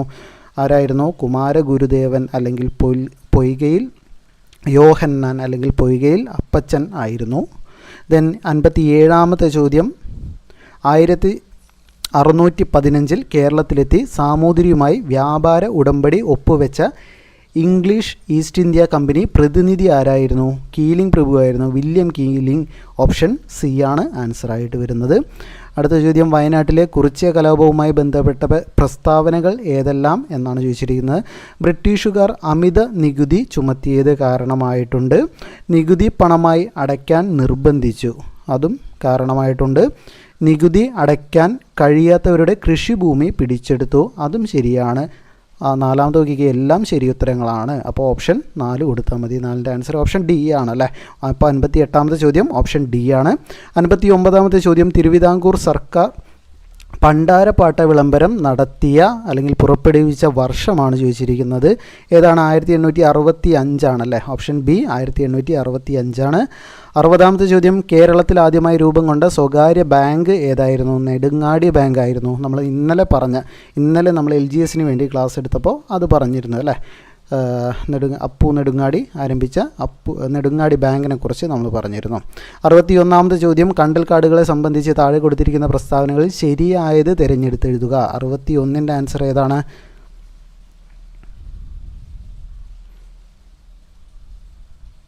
നോക്കിക്കേ, തീരപ്രദേശത്ത് മണ്ണ് പിടിച്ചു നിർത്തുന്നു. ശരിയാണല്ലേ. സുമാനിയെ തടയുന്നു. ഓക്കെ, എന്തായാലും ശരിയാണ്. അടുത്തത്, മത്സ്യസമ്പത്ത് കുറയാൻ കാരണമാകുന്നു. ഒരിക്കലുമില്ല അല്ലേ, കൂടുകയുള്ളൂ. അപ്പോൾ 61ൻ്റെ ആൻസറായിട്ട് വരേണ്ടത് ഏതാണ്? 1, 2, 1, 3. അപ്പോൾ ആൻസറായിട്ട് വരേണ്ടത് 1ഉം 2ഉം വരുന്ന ഓപ്ഷൻ സി ആണല്ലേ. 61 ഓപ്ഷൻ സി ആണ് ആൻസറായിട്ട് വരേണ്ടത്. 62ൻ്റെ ചോദ്യം നോക്കിക്കേ, കാൽമുട്ടുകളിൽ കാണപ്പെടുന്ന അസ്ഥിസന്ധി ഇവയിൽ ഏതാണ് എന്നാണ് ചോദിച്ചിരിക്കുന്നത്. കാൽമുട്ടുകളിൽ ഏതാണ്? വിജാഗിരി സന്ധിയാണ് നമ്മൾ പറഞ്ഞിരുന്നു. 63ാമത്തെ ചോദ്യം, ഭൗമസൂചിക പദവി ലഭിച്ച കുറ്റ്യാട്ടൂർ മാങ്ങ ഉൽപ്പാദിപ്പിക്കുന്ന പ്രദേശം ഏതാണെന്നാണ് ചോദിച്ചിരിക്കുന്നത്. ഏതാണ്? കണ്ണൂർ ജില്ലയിലാണല്ലേ. കണ്ണൂരിലാണ് കുറ്റ്യാട്ടൂർ മാങ്ങ എന്ന് പറയുന്നത്. 64ാമത്തെ ചോദ്യം, താഴെ കൊടുത്തിരിക്കുന്നതിൽ വായുവിലൂടെ പകരുന്ന രോഗങ്ങൾ അല്ലാത്തവ ഏതൊക്കെ? ഇൻഫ്ലുവൻസ, ചിക്കൻ ബോക്സ്, അഞ്ചാമ്പനി, ക്ഷയം, കോവിഡ്, വില്ലൻ ചുമ, കോളറ, ടൈഫോയിഡ്. വെള്ളത്തിലൂടെയല്ലേ. അപ്പോൾ ഓപ്ഷൻ ഡി ആണ്. എന്താണ്? വാട്ടർ ഡിസീസാണ്. വാട്ടറാണ് കോളറ, ടൈഫോയിഡ്. ഓപ്ഷൻ ഡി ആണ് 64ാമത്തെ ചോദ്യം. അടുത്ത ചോദ്യം നോക്കാം. 65ാമത്തെ ചോദ്യം, മോണകളിൽ നിന്ന് രക്തവും പഴുപ്പും വരുന്ന രോഗലക്ഷണങ്ങൾ കാണിക്കുന്ന ഒരാളുടെ ഭക്ഷണത്തിൽ നിർബന്ധമായും ഉൾപ്പെടുത്തേണ്ട ഭക്ഷണ പദാർത്ഥങ്ങൾ തിരഞ്ഞെടുത്തെഴുതുക. ഓക്കെ, എന്തായിരുന്നു? മോണകളിൽ കഴിഞ്ഞ ദിവസം നമ്മൾ എടുത്ത തന്നെയല്ലേ വിറ്റാമിനെ നമ്മൾ ഇന്നലെ വൈകിട്ട് 10 മണിക്ക് എടുത്ത ക്ലാസ്സിലായിരുന്നു. LGS നമ്മുടെ കോഴ്സ്. ഓക്കെ, LGSന് ആരെങ്കിലും നോക്കുന്നുണ്ടെങ്കിൽ LGSന് നമ്മുടെ കോഴ്സ് ഫ്രീ കോഴ്സാണ്. പ്രൊമോഷനൊന്നുമല്ല, ഒരു ഫ്രീ കോഴ്സ് നമ്മൾ നടത്തിക്കൊണ്ടിരിക്കുകയാണ്. അപ്പോൾ നിങ്ങൾക്ക് വേണമെങ്കിൽ അതിൽ ജോയിൻ ചെയ്യാവുന്നതാണ്. താഴെ കാണുന്ന വാട്സപ്പ് നമ്പറിലേക്ക് മെസ്സേജ് ചെയ്ത് നിങ്ങൾക്ക് ജോയിൻ ചെയ്യാവുന്നതാണ് കേട്ടോ. അപ്പോൾ അതിൽ പറഞ്ഞിരുന്ന ഇന്നലെ രാത്രി 10 മണിക്ക് നമ്മൾ പറഞ്ഞ ചോദ്യമാണ് ഈ വന്നിരിക്കുന്നത്. ഓപ്ഷൻ ബി, നെല്ലിക്ക, നാരങ്ങ തുടങ്ങിയ പുളിയുള്ള പഴങ്ങൾ ഉപയോഗിക്കുമ്പോഴാണ് അല്ലേ. അടുത്ത 66ാമത്തെ ചോദ്യം, മനുഷ്യൻ്റെ ലിംഫ് വ്യവസ്ഥയെ സംബന്ധിച്ച് താഴെ കൊടുത്തിരിക്കുന്ന പ്രസ്താവനകളിൽ തെറ്റായത് കണ്ടുപിടിച്ചെഴുതുക എന്നാണ് പറഞ്ഞിരിക്കുന്നത്. ലിംഫിൻ്റെ എല്ലാ കോശങ്ങളും വലിയ പ്രോട്ടീനുകളും കാണപ്പെടുന്നു. ശരിയാണ്. തെറ്റായതാണല്ലോ ചോദിച്ചിരിക്കുന്നത്. ലിംഫ് കൊഴുപ്പിൻ്റെ ദഹന ഫലമായുണ്ടാകുന്ന ലഘുഘടകങ്ങൾ ആഗിരണം ചെയ്യാൻ സഹായിക്കുന്നു. ഓക്കെ, ഓപ്ഷൻ ബി ആണ് ആൻസറായിട്ട് വരേണ്ടത്. ലിംഫ് രക്തത്തിൽ നിന്ന് രൂപം കൊള്ളുന്നു. ലിംഫ് വ്യവസ്ഥ രോഗപ്രതിരോധത്തിന് സഹായിക്കുന്നില്ല. ശരിയാണ്. അപ്പോൾ ഓപ്ഷൻ ബി ആണ് ആൻസറായിട്ട് വരേണ്ടത്. 67ാമത്തെ ചോദ്യം, മഴക്കാലത്ത് വ്യാപകമായി കൊതുകുജന്യ രോഗങ്ങൾ തടയാൻ ഫലപ്രദമായ മാർഗം തിരഞ്ഞെടുത്തെഴുതുക. 67 ഏതാണ് ആൻസർ വരുന്നത്? വെള്ളം കെട്ടിയെടുക്കാൻ അനുവദിക്കാതിരിക്കുക. ശരിയാണ്. കെട്ടിടങ്ങൾക്ക് ചുറ്റുമുള്ള പാഴ്ചെടികളും മാലിന്യങ്ങളും നീക്കം ചെയ്യുക. ശരിയാണ്. ആഴ്ചയിലൊരിക്കൽ ഡ്രൈ ഡേ ആചരിക്കുക. എല്ലാം ശരിയാണ്. ഓപ്ഷൻ ഡി, മുകളിൽ കൊടുത്തവ എല്ലാം ശരിയാണ്. ഓപ്ഷൻ ഡി ആണ് ആൻസറായിട്ട് വരുന്നത്. 68ാമത്തെ ചോദ്യം, പുല്ല്, മാൻ, കടുവ, കഴുകൻ ഈ ഭക്ഷ്യശൃംഖലയിലെ തൃതീയ ഉപഭോക്താവ് ആര് എന്നാണ് ചോദിച്ചിരിക്കുന്നത്. ആരാണ്? കഴുകനാണല്ലേ. ഓപ്ഷൻ സി ആണ് ആൻസറായിട്ട് വരുന്നത്. 69ാമത്തെ ചോദ്യം, വംശനാശ ഭീഷണി നേരിടുന്ന സസ്യങ്ങളുടെയും ജന്തുക്കളുടെയും വിവരങ്ങൾ ഉൾപ്പെടുത്തിയ വർഷം തോറും റെഡ് ഡാറ്റ ബുക്ക് പ്രസിദ്ധീകരിക്കുന്ന സംഘടന ഏതെന്നാണ് ചോദിച്ചിരിക്കുന്നത്. IUCN ആണ്. ഓപ്ഷൻ ഡി ആണ് ആൻസറായിട്ട് വരുന്നത്. 70ാമത്തെ ചോദ്യം, വീണ്ടും വിറ്റാമിൻ. നമ്മൾ ഇന്നലെ പറഞ്ഞതല്ലേ, ഒരു കുക്കറിൻ്റെ ചിത്രമൊക്കെ പറഞ്ഞ് കാണിച്ച് പഠിപ്പിച്ചതാണ് അല്ലേ. പഴങ്ങളും പച്ചക്കറികളും പാകം ചെയ്യുമ്പോൾ അടച്ചു വേവിക്കണം എന്ന് പറയുന്നത് ഏത് വിറ്റാമിൻ നഷ്ടപ്പെടാതിരിക്കാനാണ്? വിറ്റാമിൻ സി ആണ്. നമ്മളൊരു കുക്കറിൻ്റെ ചിത്രമൊക്കെ കാണിച്ചിട്ട് കുക്കറിൽ നിന്ന് ആവി പോകുമ്പോൾ എന്ത് ശബ്ദം ഉണ്ടാവുമെന്ന് നമ്മൾ പറഞ്ഞിരുന്നത്? സി എന്ന് പറഞ്ഞ ശബ്ദം ഉണ്ടാവില്ലേ. അപ്പോൾ ഓപ്ഷൻ വിറ്റാമിൻ സി ആണ് ആൻസറായിട്ട് വരുന്നത്. 71ാമത്തെ ചോദ്യം നോക്കിക്കേ, ഒരു സമതല ദർപ്പണത്തിൽ വസ്തുവിൻ്റെ വലതുഭാഗം പ്രതിബിംബത്തിൻ്റെ ഇടതുഭാഗമായി വസ്തുവിൻ്റെ ഇടതുഭാഗം പ്രതിബിംബത്തിൻ്റെ വലതുഭാഗമായും കാണുന്നു. ഈ പ്രതിഭാസം ഏത് പേരിൽ അറിയപ്പെടുന്നു? ഏതാണ്? 71ൻ്റെ ആൻസർ പറഞ്ഞ്. 71ൻ്റെ ആൻസർ ഏതാണ്? പാർഷിക വിപര്യം എന്നാണ് വരുന്നത്. ഓപ്ഷൻ സി ആണ് വരുന്നത്. പ്രവൃത്തിയുടെ SI യൂണിറ്റ് ഏതാണ്? 72ൻ്റെ ആൻസർ ജൂളാണ്. വൈദ്യുത മോട്ടോറിൽ 73ാമത്തെ ചോദ്യം, വൈദ്യുത മോട്ടോറിലെ ഊർജ്ജമാറ്റം ഏതാണ് നടക്കുന്നത്? വൈദ്യുതോർജ്ജം യാന്ത്രികോർജ്ജം ആയിട്ട് മാറുന്നു. ഓപ്ഷൻ ബി ആണ് വരുന്നത്. താഴെ കൊടുത്തിരിക്കുന്നതിൽ അയിരിൻ്റെ സാന്ദ്രണവുമായി ബന്ധമില്ലാത്തത് ഏത് എന്നാണ് ചോദിച്ചിരിക്കുന്നത്. ഏതാണ് 74ൻ്റെ ആൻസർ? ഉൽപ്പതനം. ഓപ്ഷൻ ഡി ആണ്, കറക്റ്റാണ്. അടുത്ത ചോദ്യം നോക്കാം. 75ാമത്തെ ചോദ്യം. താഴെ പറയുന്നവയിൽ കത്തുന്ന വാതകം ഏതാണ്? കത്തുന്ന വാതകം ഹൈഡ്രജനാണ്. കത്താൻ സഹായിക്കുന്ന വാതകമാണ് ഓക്സിജൻ. ആരെങ്കിലും തെറ്റിച്ചോ? ഓപ്ഷൻ ബി ആണ് കേട്ടോ വരുന്നത്. ഓപ്ഷൻ ബി ആണ്. നമ്മൾ മിനിഞ്ഞാന്നത്തെ ക്ലാസ്സിൽ പറഞ്ഞിരുന്നതല്ലേ, LGS ക്ലാസ്സിൽ. ഇപ്പോൾ നമ്മുടെ LGS ക്ലാസ് തുടങ്ങിയിട്ട് ഒരു 3 ദിവസമായിട്ടുള്ളൂ. വീണ്ടും പറയുകയാണ്, പ്രൊമോഷനല്ല, ഫ്രീ ക്ലാസ് ആട്ടോ. അപ്പോൾ നമ്മളൊരു 3 ദിവസം കൊണ്ട് പറഞ്ഞതിൽ തന്നെ ഇതിൽ ഏകദേശം ഒരു 10ന് മുകളിൽ ചോദ്യങ്ങൾ ആ ഒരു ക്ലാസ്സുകളിൽ നിന്ന് തന്നെ വന്നിട്ടുണ്ട്. ഓക്കെ, ആർക്കെങ്കിലും ജോയിൻ ചെയ്യണമെങ്കിൽ താഴെ കാണുന്ന വാട്സപ്പ് നമ്പറിലേക്ക് മെസ്സേജ് ചെയ്താൽ മതി. അടുത്ത ചോദ്യം 76ാമത്തെ ചോദ്യം. പ്രകൃതിദത്ത പോളിമറായ റബ്ബറിൻ്റെ മോണോമർ ഏതാണെന്നാണ് ചോദിച്ചിരിക്കുന്നത്. റബ്ബറിൻ്റെ മോണോമർ ഏതാണ്? 76ൻ്റെ ആൻസർ പറഞ്ഞ ഏതാണ്? ഐസോപ്രീൻ ആണല്ലോ. ഓപ്ഷൻ എ ആണ് ആൻസറായിട്ട് വരുന്നത്. 77ാമത്തെ ചോദ്യം. താഴെ കൊടുത്തിരിക്കുന്നതിൽ മാസിനെ സംബന്ധിച്ച് തെറ്റായ പ്രസ്താവനകളാണ് ചോദിച്ചിരിക്കുന്നത്. നോക്കിക്കടാ. ഒരു വസ്തുവിൽ അടങ്ങിയിരിക്കുന്ന ദ്രവ്യത്തിൻ്റെ അളവ് കോമൺ ബാലൻസ് ഉപയോഗിച്ച് അളക്കുന്നു. സ്പ്രിംഗ് ബാലൻസ് ഉപയോഗിച്ച് അളക്കുന്നു. യൂണിറ്റ് ന്യൂട്ടൺ ആണ് അല്ലേ? ഏതാ വരുന്നത്? 1ഉം 2ഉം ആണ്. തെറ്റായതാ ചോദിച്ചിരിക്കുന്നത്. അപ്പോൾ 1ഉം 2ഉം ഓപ്ഷൻ എ ആണ് ആൻസറായിട്ട് വരുന്നത്. സാധാരണ അവസ്ഥയിൽ മനുഷ്യൻ്റെ ശരീര താപനില എന്താണ്? 98.6 ഡിഗ്രി ഫാരൻഹീറ്റ് ആണ്. അല്ലെങ്കിൽ എന്ത് പറയാം, 37 ഡിഗ്രി സെൽഷ്യസ് ആണെന്ന് പറയാം. ഓപ്ഷൻ സി ആണ് ആൻസറായിട്ട് വരുന്നത്. താഴെ കൊടുത്തിരിക്കുന്ന പ്രസ്താവനകളിൽ ഏത് ശാസ്ത്രജ്ഞനുമായി ബന്ധപ്പെട്ടിരിക്കുന്നു? ഗോൾഡ് ഫോയിൽ പരീക്ഷണം നടത്തി. ആൻസർ കിട്ടാത്തവർ വിടുക. അടുത്ത് നോക്കിക്കേ. ആറ്റത്തിൻ്റെ ന്യൂക്ലിയസ് കണ്ടെത്തി അല്ലേ? എന്തായാലും ആൻസർ കിട്ടാത്തവരെന്താണ്, ചോദ്യം തന്നെ വിട്ടുകളയുക, പിന്നെ നിങ്ങൾക്ക് കിട്ടില്ല. ഓപ്ഷൻ ആരാണ്? 79ൻ്റെ ആൻസർ ആരാണ്? റൂദർഫോർഡ് ആണല്ലേ. ഓപ്ഷൻ ബി ഏണസ്റ്റ് റൂദർഫോർഡ് ആണ്. 79ൻ്റെ ആൻസർ ഓപ്ഷൻ ബി. 80ാമത്തെ ചോദ്യം നോക്കാം. 80ാമത്തെ ചോദ്യം. താഴെ കൊടുത്തിരിക്കുന്ന പ്രസ്താവനകളിൽ ശരിയായവ ഏതൊക്കെയാണ് എന്നാണ് ചോദിച്ചിരിക്കുന്നത്. ശരിയായവയാണ് ചോദിച്ചിരിക്കുന്നത്. നോക്കിക്കേ. 17ാം ഗ്രൂപ്പ് മൂലകങ്ങളാണ് ഹാലോജനുകൾ എന്ന് പറയുന്നത്. ശരിയാണല്ലോ. 14ാം ഗ്രൂപ്പ് മൂലകങ്ങളാണ് സംക്രമണ മൂലകങ്ങൾ. ശരിയാണോ? അല്ല. ഹെൻറി മോസ്ലിയാണ് ആധുനിക പീരിയോഡിക് നിയമം ആവിഷ്കരിച്ചത്. ശരിയാണല്ലേ. ത്രികങ്ങൾ എന്ന പേരിൽ മൂലകങ്ങളെ വർഗീകരിച്ചത് മെൻഡലീഫ് ആണോ? അല്ല. അപ്പോൾ ഏതാണ്? 1ഉം 3ഉം ആണ് ആൻസറായിട്ട് വരേണ്ടത്. ഓപ്ഷൻ എ 1ഉം 3ഉം ആണ് ആൻസറായിട്ട് വരുന്നത്. ഓക്കെ, ഇനി വരുന്നത് നമ്മുടെ മാത്സ് ആൻഡ് റീസണിംഗ് ആണ്. ആദ്യത്തെ ചോദ്യം നോക്കിയിടാം. 81ാമത്തെ ചോദ്യം. ഒരു കോഡ് ഭാഷയിൽ ടൈമിനെ GRNV എന്ന് എഴുതാമെങ്കിൽ അതേ കോഡ് ഉപയോഗിച്ച് ബുക്കിനെ എങ്ങനെ എഴുതാം എന്നാണ് ചോദിച്ചിരിക്കുന്നത്. ഇങ്ങനെ ഒരു ചോദ്യം കിട്ടിയാൽ നമ്മൾ ആദ്യം എന്ത് ചെയ്യണം? തന്നിരിക്കുന്ന കോഡ് അങ്ങ് എടുത്ത് എഴുതണം. ഓക്കെ, ടൈം അല്ലേ? ടൈം. കളറൊന്ന് ചേഞ്ച് ചെയ്തോട്ടെ. ഓക്കെ, ടൈം എന്നുള്ളതിനെ GRNV എന്നാണ് എഴുതിയിരിക്കുന്നത്. ഓക്കെ, പിന്നീട് നമുക്കറിയാം നമ്മുടെ ഓരോ ആൽഫബറ്റിനും ഓരോ നമ്പർ നമ്മൾ പഠിക്കാൻ പറഞ്ഞിട്ടുണ്ട്. അതായത് എക്ക് 1, ബിക്ക് 2, സിക്ക് 3, അങ്ങനെ Z വരെ 26 അക്കങ്ങൾ എന്ന രീതിയിൽ പഠിക്കാൻ പറഞ്ഞിട്ടുണ്ട്. ഈ ഒരു ചോദ്യം എന്ന് പറഞ്ഞാൽ നേരെ ഓപ്പോസിറ്റും പഠിക്കേണ്ട ഒരു ചോദ്യമാണ്. ഓക്കെ, അതായത് Z-ന് 1, ഓക്കെ, Z-ന് 1, ദെൻ Yക്ക് 2, അങ്ങനെ റിവേഴ്സ് ഓർഡറിലൂടെയും വരുന്ന ഒരു ചോദ്യമാണ് ഈ തന്നിരിക്കുന്നത്.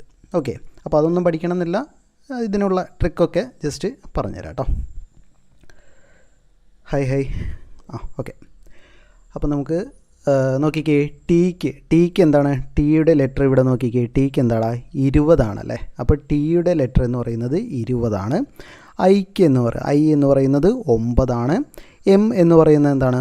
13 ആണ്. ഇ എന്ന് പറയുന്നത് 5 ആണ്. ഓക്കെ, അപ്പോൾ ഇത് പഠിക്കാൻ വേണ്ടി ഒരു കോഡൊക്കെ നമ്മൾ പറഞ്ഞിരുന്നല്ലോ, ഓർമ്മയുണ്ടോ? EJOTY. ഇതെന്താണ്? 5, 10, 15, 20, 25 എന്നാണ്. ഓക്കെ, ഇ എന്നുള്ളത് 5 ആണ്, ജെ എന്നുള്ളത് 10 ആണ്, ഒ എന്നുള്ളത് 15 ആണ്, ടി എന്നുള്ളത് 20 ആണ്, വൈ എന്നുള്ളത് 25 ആണ്. അപ്പോൾ ഈ ഒരു കോഡ് ഓർത്ത് വയ്ക്കുക, EJOTY. ഓക്കെ, അപ്പോൾ അതിൻ്റെ ഇടയ്ക്കുള്ള നമ്പർ നിങ്ങൾക്ക് പെട്ടെന്ന് കണ്ടെത്താൻ പറ്റും. അതായത് വി എന്നുള്ളത് ടിക്കും വൈക്കും ഇടയിലാണെന്ന് നിങ്ങൾക്കറിയാലോ. ടി കഴിഞ്ഞ് രണ്ടാമത് TUV, ജസ്റ്റ് അങ്ങനെ പറഞ്ഞ് നിങ്ങൾക്ക് കാണാമല്ലോ. അപ്പോൾ ടി എന്ന് പറയുന്നത് 20 ആണെങ്കിൽ UV അല്ലേ, വി എന്ന് പറയുന്നത് 22 ആയിരിക്കും. ആ രീതിയിൽ കാണുക. ഓക്കെ, അപ്പോൾ ടി എന്ന് പറയുന്നത് 20 ആണ്, ഐ എന്ന് പറയുന്നത് 9 ആണ്, എം എന്ന് പറയുന്നത് 13 ഇ എന്ന് പറയുന്നത് 5. ഓക്കെ, പിന്നീട് അടുത്ത കോഡിൻ്റെ നമ്പർ കൂടിയും എഴുതി വയ്ക്കുക. ഓക്കെ, ജി എന്ന് പറയുന്നത് എത്രയാണ്? ജി എന്ന് പറയുന്നത് 7. ദെൻ ആർ എന്ന് പറയുന്നത് എത്രയാണ്? 18. എൻ എന്ന് പറയുന്നത് എത്രയാണ്? 14. വി എന്ന് പറയുന്നത് എത്രയാണ്? 22. ഓക്കെ, അപ്പോൾ ഇനി ഇത് തമ്മിലുള്ള ഒരു ബന്ധം എന്താണെന്ന് ജസ്റ്റ് ഒന്ന് നോക്കിക്കേ. എന്തെങ്കിലും ബന്ധം കാണുന്നുണ്ടോ? മിക്കവാറും പലപ്പോഴും തരുന്നത് എന്തായിരിക്കും? ഇതിൽ നിന്ന് 1 2 അക്കങ്ങൾ കൂട്ടുന്നു. ഓക്കെ, അതായത് ടിയിൽ നിന്ന് 2 അക്കം കൂട്ടി ഇവിടെ വരുന്നു. ദെൻ ഐയിൽ നിന്ന് 2 അക്കം കൂട്ടി സെയിം സംഖ്യകൾ തന്നെ കൂട്ടി ഇങ്ങോട്ട് എഴുതാനായിരിക്കും, അല്ലെങ്കിൽ കുറച്ച് എഴുതാനായിരിക്കും, അല്ലെങ്കിൽ നേരെ ഓപ്പോസിറ്റ് ആയിരിക്കും. അതായത് ടിയുടെ സ്ഥാനം ബിയിലേക്ക്, ആ രീതിയിലേക്കും ചോദ്യങ്ങൾ വരാറുണ്ട്. പക്ഷേ ഇവിടെ അങ്ങനെ ഒരു ബന്ധവും നമുക്ക് കാണാനില്ലല്ലോ. ഓക്കെ, അങ്ങനെ എന്തെങ്കിലും ബന്ധം കാണുന്നുണ്ടോ? ഇല്ല. പക്ഷേ ഇവിടെ നോക്കിക്കടാ, ടിയുടെ വാല്യൂ 20, ജിയുടെ വാല്യൂ 7, ഐയുടെ വാല്യൂ 9, ആറിൻ്റെ വാല്യൂ 18, 13ൻ്റെ വാല്യൂ എമ്മിൻ്റെ വാല്യൂ 13, എന്നിൻ്റെ വാല്യൂ 14, ഇയുടെ വാല്യൂ 5, വിയുടെ വാല്യൂ 22. ഇതിൽ നിന്ന് എന്തെങ്കിലും മനസ്സിലായോ? ഒന്ന് കൂട്ടി നോക്കിക്കേ. 20ഉം 7ഉം 27, 9ഉം 18ഉം 27, 13ഉം 14ഉം 27, 5ഉം 22ഉം 27. ഓക്കെ, അപ്പോൾ ഇങ്ങനൊരു ചോദ്യം വന്നാൽ എന്താണ്? നിങ്ങൾ വേറൊരു ബന്ധവും കാണാൻ പറ്റിയില്ലെങ്കിൽ 2 സംഖ്യകളും കൂട്ടി നോക്കുക. 27 ആണെങ്കിൽ എന്താണ്? നമ്മൾ ഈ പറഞ്ഞ പോലെ അക്കങ്ങൾ നൽകിയിട്ട് അത് റിവേഴ്സ് ചെയ്ത ഓർഡറിലേതായിരിക്കും. ഓക്കെ, അതായത് എയ്ക്ക് 1 2 3 എന്ന് കൊടുക്കുന്ന പോലെ തന്നെ സെഡിന് 1, വൈക്ക് 2, എക്സിന് 3, ആ രീതിയിലേക്കായിരിക്കും ഇവിടെ എഴുതിയിരിക്കുന്നത്. ജി എന്ന് കണ്ടോ, ജിയുടെ വാല്യൂ എത്രയാണ് കൊടുത്തിരിക്കുന്നത്? ജിയുടെ വാല്യൂ 7 അല്ലേ? അപ്പോൾ ടിയുടെ വാല്യൂ നോക്കിക്കേ, 20 അല്ലേ? ഇവിടെയാണ് അടുത്ത സംഖ്യ എന്ന് പറയുന്നത്. അതായത് ഇങ്ങോട്ട് 7ാമത്തെ സംഖ്യയാണ് ജി, ഇവിടുന്ന് ഇങ്ങോട്ട് 7ാമത്തെ സംഖ്യയാണ് ടി എന്ന് പറയുന്നത്. കറക്റ്റ് അല്ലേ? അപ്പോൾ ഇങ്ങനെ കൂട്ടി നോക്കുമ്പോൾ 27 കിട്ടുന്നതെങ്കിൽ എന്തായാലും ഓർത്ത് വെച്ചേക്കുക, അതെന്താണ്? റിവേഴ്സ് കൂട്ടിയതാണ് എന്ന് ഓർത്ത് വയ്ക്കുക. അപ്പോൾ ഇനി സുഖമായിട്ട് കണ്ടെത്തിക്കൂടെ? എന്താണ് നമ്മളോട് കാണാൻ പറഞ്ഞിരിക്കുന്നത്? എന്താണ് നമ്മളോട് കാണാൻ പറഞ്ഞിരിക്കുന്നത്? ബുക്ക് എന്നതിൻ്റെ കോഡാണ്. ഓക്കെ, ബിയുടെ കോഡ് എന്താണ്? ബിയുടെ കോഡ് 2. ഒയുടെ കോഡ് എന്താണ്? 15. വീണ്ടും 15. കെയുടെ കോഡ് എന്താണ്? കെയുടെ കോഡ് 11. ഓക്കെ, അപ്പോൾ പിന്നെ എന്ത് ചെയ്യണം? 27ൽ നിന്ന് ഓരോന്ന് കുറയ്ക്കണം അല്ലേ? 27ൽ നിന്ന് 2 കുറച്ചാൽ 25 കിട്ടും. 25ാമത്തെ ഏതാടാ? വൈ ആണ് ആദ്യത്തെ അക്ഷരം. ഓക്കെ, പിന്നീട് 15. 27ൽ നിന്ന് 15 കുറച്ചാൽ എത്ര കിട്ടും? 12. 12ാമത്തെ സംഖ്യ ഏതാണ്? എൽ ആണ്. ഓക്കെ, അപ്പോൾ വൈ എൽ എന്ന് കിട്ടി. ഓക്കെ, പിന്നീട് കെ എന്ന് പറയുന്നത് എത്രാമത്തെയാണ്? 11ാമത്തെ സംഖ്യയാണ്. 11ാമത്തെ സംഖ്യ 27ൽ നിന്ന് 11 കുറച്ചാൽ എത്ര കിട്ടി? 16 എന്ന് കിട്ടി അല്ലേ? അപ്പോൾ 16ാമത്തെ സംഖ്യ നോക്കിക്കേ. 16ാമത്തെ സംഖ്യ പി ആണ്. എന്താ ആൻസർ കിട്ടി? വൈ എൽ എൽ പി എന്ന് ആൻസർ കിട്ടി. ആൻസർ കിട്ടിയോ? ഏതാണ്? Y L L P. ആൻസറായിട്ട് വരുന്നത്, ഓക്കെ കളറൊന്ന് ചേഞ്ച് ചെയ്തോട്ടെ, option B Y L L P. കിട്ടിയോടാ? ക്ലിയർ ആണോ? ഒന്ന് കമൻറ്റ് ചെയ്തേ, ക്ലിയർ ആണോ? ഓക്കെ, അടുത്ത ചോദ്യം നോക്കാം അല്ലേ?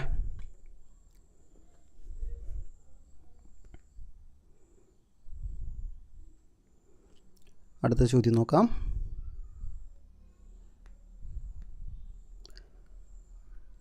ഓക്കെ, ഒരു സിംപ്ലിഫിക്കേഷൻ അല്ലെങ്കിൽ ലഘൂകരിക്കുമ്പോൾ കിട്ടുന്ന ഉത്തരം താഴെ കൊടുത്തിരിക്കുന്നവയിൽ ഏതാണ് എന്നാണ് ചോദിച്ചിരിക്കുന്നത്. ആദ്യം നമ്മൾ എന്ത് ചെയ്യണം? നമ്മൾ എടുത്തെഴുതാനൊന്നും നിൽക്കരുത്. ഇതിന് മുകളിലായിട്ട് തന്നെ നിങ്ങൾക്ക് എക്സാം സെൻറ്ററിൽ നിന്ന് എഴുതി വയ്ക്കാവുന്നതാണ്. ഓക്കെ, ഇപ്പോൾ നമ്മളിവിടെ നിങ്ങൾക്ക് എടുത്ത് കാണിക്കാൻ വേണ്ടി മാത്രം എഴുതി വയ്ക്കുന്നു. എത്രയാണ് പറഞ്ഞിരിക്കുന്നത്?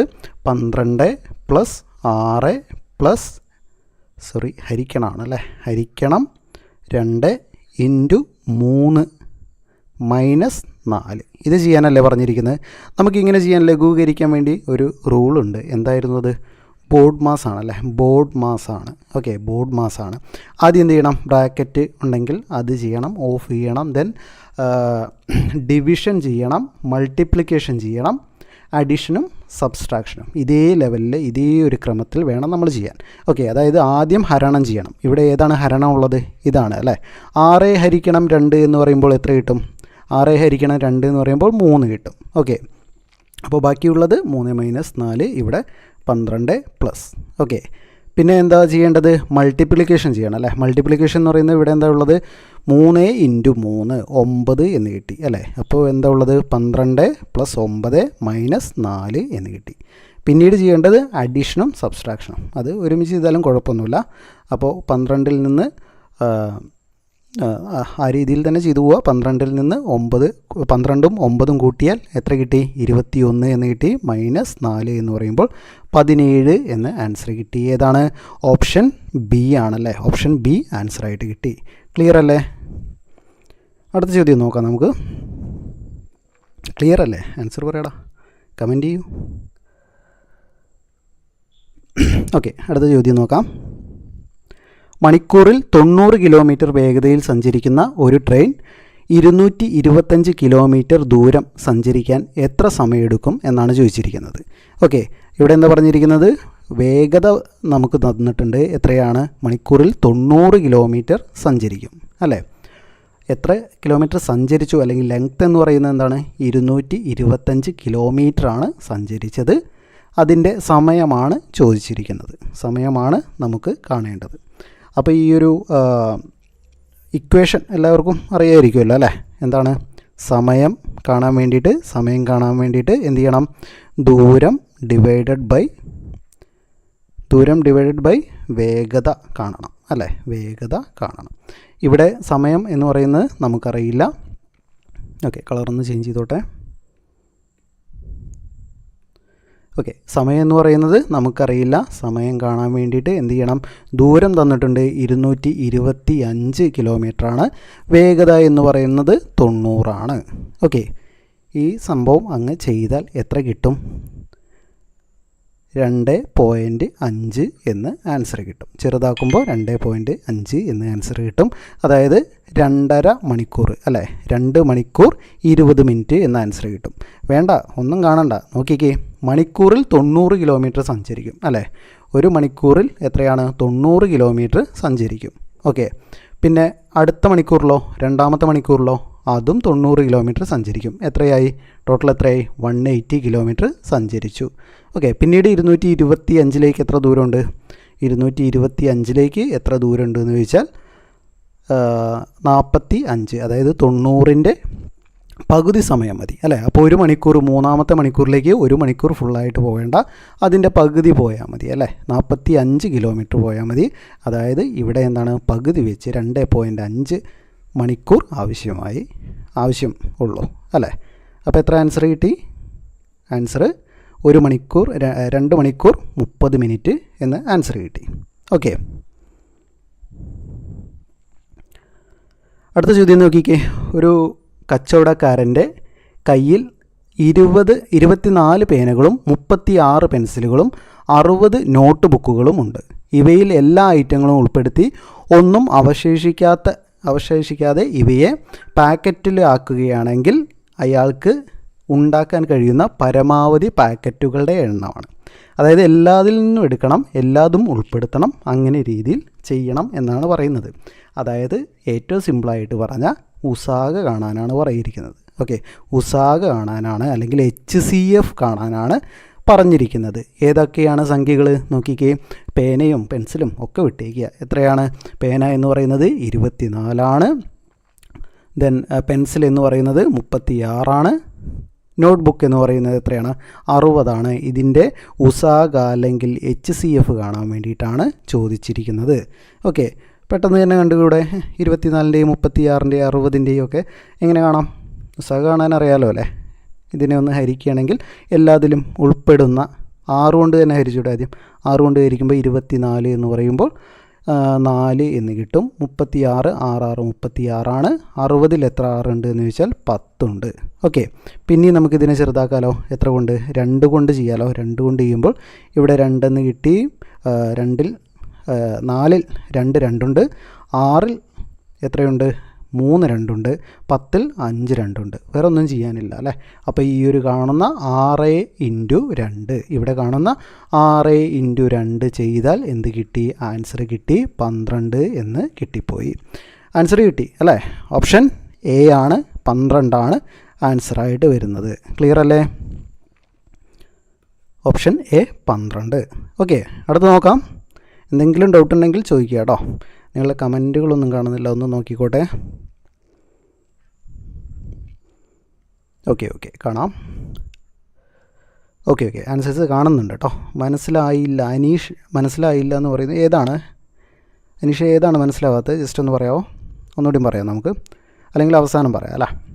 ഓക്കെ, ഒന്ന് പറഞ്ഞിട്ടേക്കണേ അനീഷ്, ഏതാണ് ക്ലിയർ ആവാത്തതെന്നൊന്ന് പറഞ്ഞേക്കണേ. ഓക്കെ, അടുത്ത് നോക്കാം.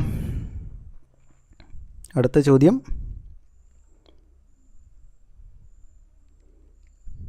താഴെ കൊടുത്തിരിക്കുന്ന സംഖ്യകളിൽ ഒറ്റയാൻ ഏതാണ് എന്നാണ് ചോദിച്ചിരിക്കുന്നത്. ഏതൊക്കെ സംഖ്യകൾ? 16 തന്നിട്ടുണ്ട്, 36 തന്നിട്ടുണ്ട്, 64 തന്നിട്ടുണ്ട്, 81 തന്നിട്ടുണ്ട്, 125 തന്നിട്ടുണ്ട്. ഓക്കെ, സംഖ്യകൾ ഒന്നെടുത്ത് എഴുതിക്കോട്ടെ.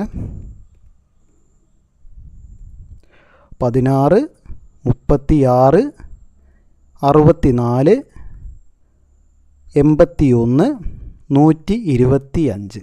ഓക്കെ, അപ്പോൾ നമ്മൾ ആദ്യം മാത്സിലേക്ക് ഇരിക്കുമ്പോൾ നമ്മൾ എന്ത് പഠിക്കണം? നമ്മൾ നേരത്തെ ഒരു ABCD നമ്പർ കൊടുത്ത, ആൽഫബറ്റിൻ്റെ നമ്പർ കൊടുത്ത പോലെ പഠിച്ച സംഭവങ്ങൾ പോലെ തന്നെ ഒരു മിനിമം ഒരു 20 വരെയുള്ള സ്ക്വയറുകളും അതുപോലെ തന്നെ ഒരു 10 വരെയുള്ള ക്യൂബുകളെങ്കിലും നമ്മൾ പഠിച്ചു വെച്ചിരിക്കണം. ഇവിടെ നോക്കിക്കേ, 16 എന്ന് പറയുന്നത് ഏതിൻ്റെയെങ്കിലും സ്ക്വയറാണോ? ആണ്, 4ൻ്റെ സ്ക്വയറാണ് അല്ലേ, 4ൻ്റെ സ്ക്വയറാണ്.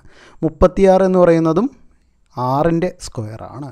ഓക്കെ, 64 എന്ന് പറയുന്നത് 8ൻ്റെ സ്ക്വയറാണ്, 8 8 64ആണ്. 81 എന്ന് പറയുന്നത് 9ൻ്റെ സ്ക്വയറാണ്. 125 എന്ന് പറയുന്നത് എന്തിൻ്റെങ്കിലും സ്ക്വയറാണോ?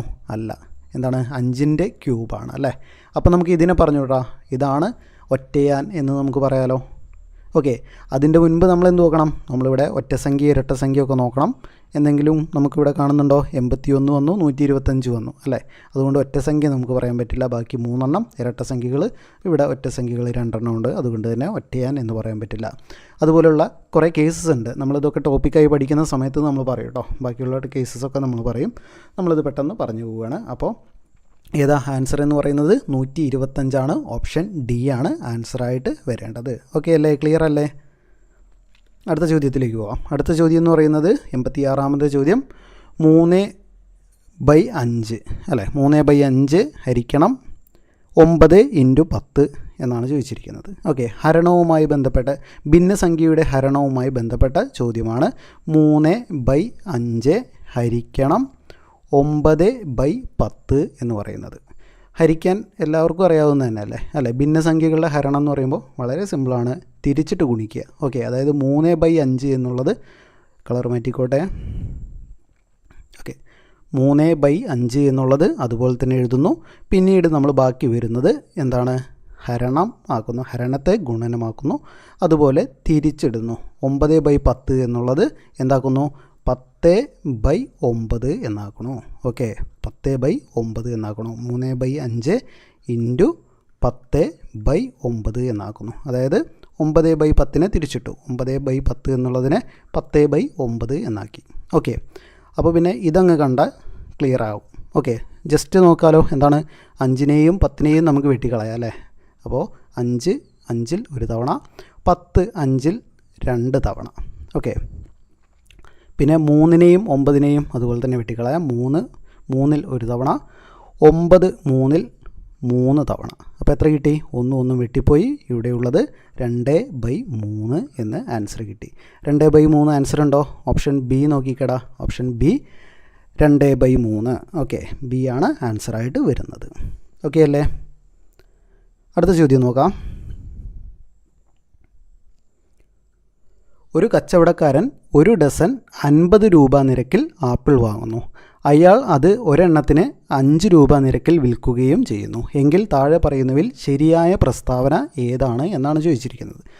ഈ ആൻസർ കാണാൻ വേണ്ടിയിട്ട്, അല്ലെങ്കിൽ ഇത് മനസ്സിലാക്കാൻ വേണ്ടിയിട്ട് ആദ്യം നിങ്ങൾക്ക് മാത്സ് അറിയില്ലെങ്കിലും ഒരു കാര്യം അറിഞ്ഞിരിക്കണം. എന്താണത്?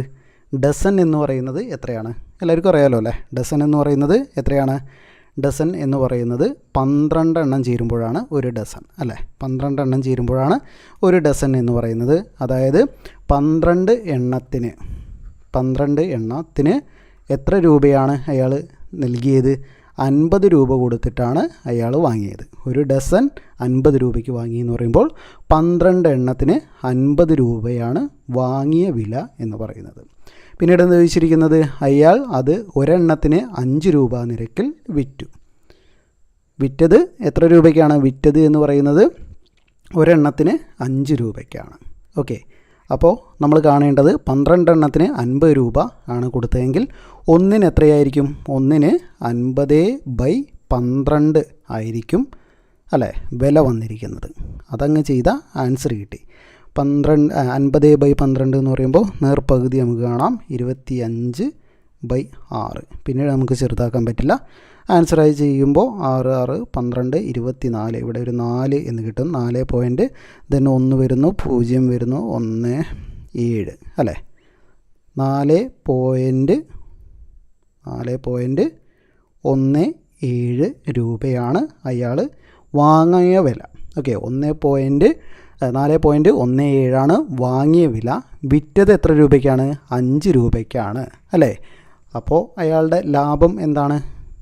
5 രൂപ എന്ന് പറയുമ്പോൾ ഇങ്ങനെ എഴുതാം, അല്ലേ? 5 രൂപ.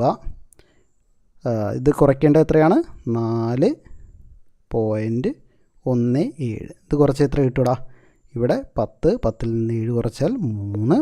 ഇവിടെ 9 ആയി, 9ൽ നിന്ന് 1 കുറച്ചാൽ 8. ഇവിടെ 5 1 അല്ല, ഇവിടെ 1 നിന്നല്ല എടുത്ത്. അപ്പോൾ 83 പൈസ എന്ന് കിട്ടും, അല്ലേ? 83 പൈസ ലാഭവും നഷ്ടവും കൊടുത്തിട്ടുണ്ട്. എന്താണ്? 4.17 4 രൂപ 17 പൈസയ്ക്ക് വാങ്ങിയൊരു സാധനം 5 രൂപയ്ക്കാണ് അയാൾ വിറ്റത്. അപ്പോൾ ലാഭമല്ലേ? അപ്പോൾ എന്താണ് ആൻസർ വരേണ്ടത്?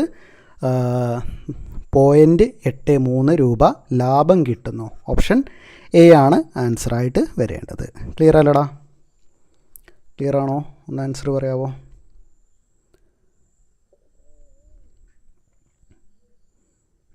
ക്ലിയർ അല്ലേ?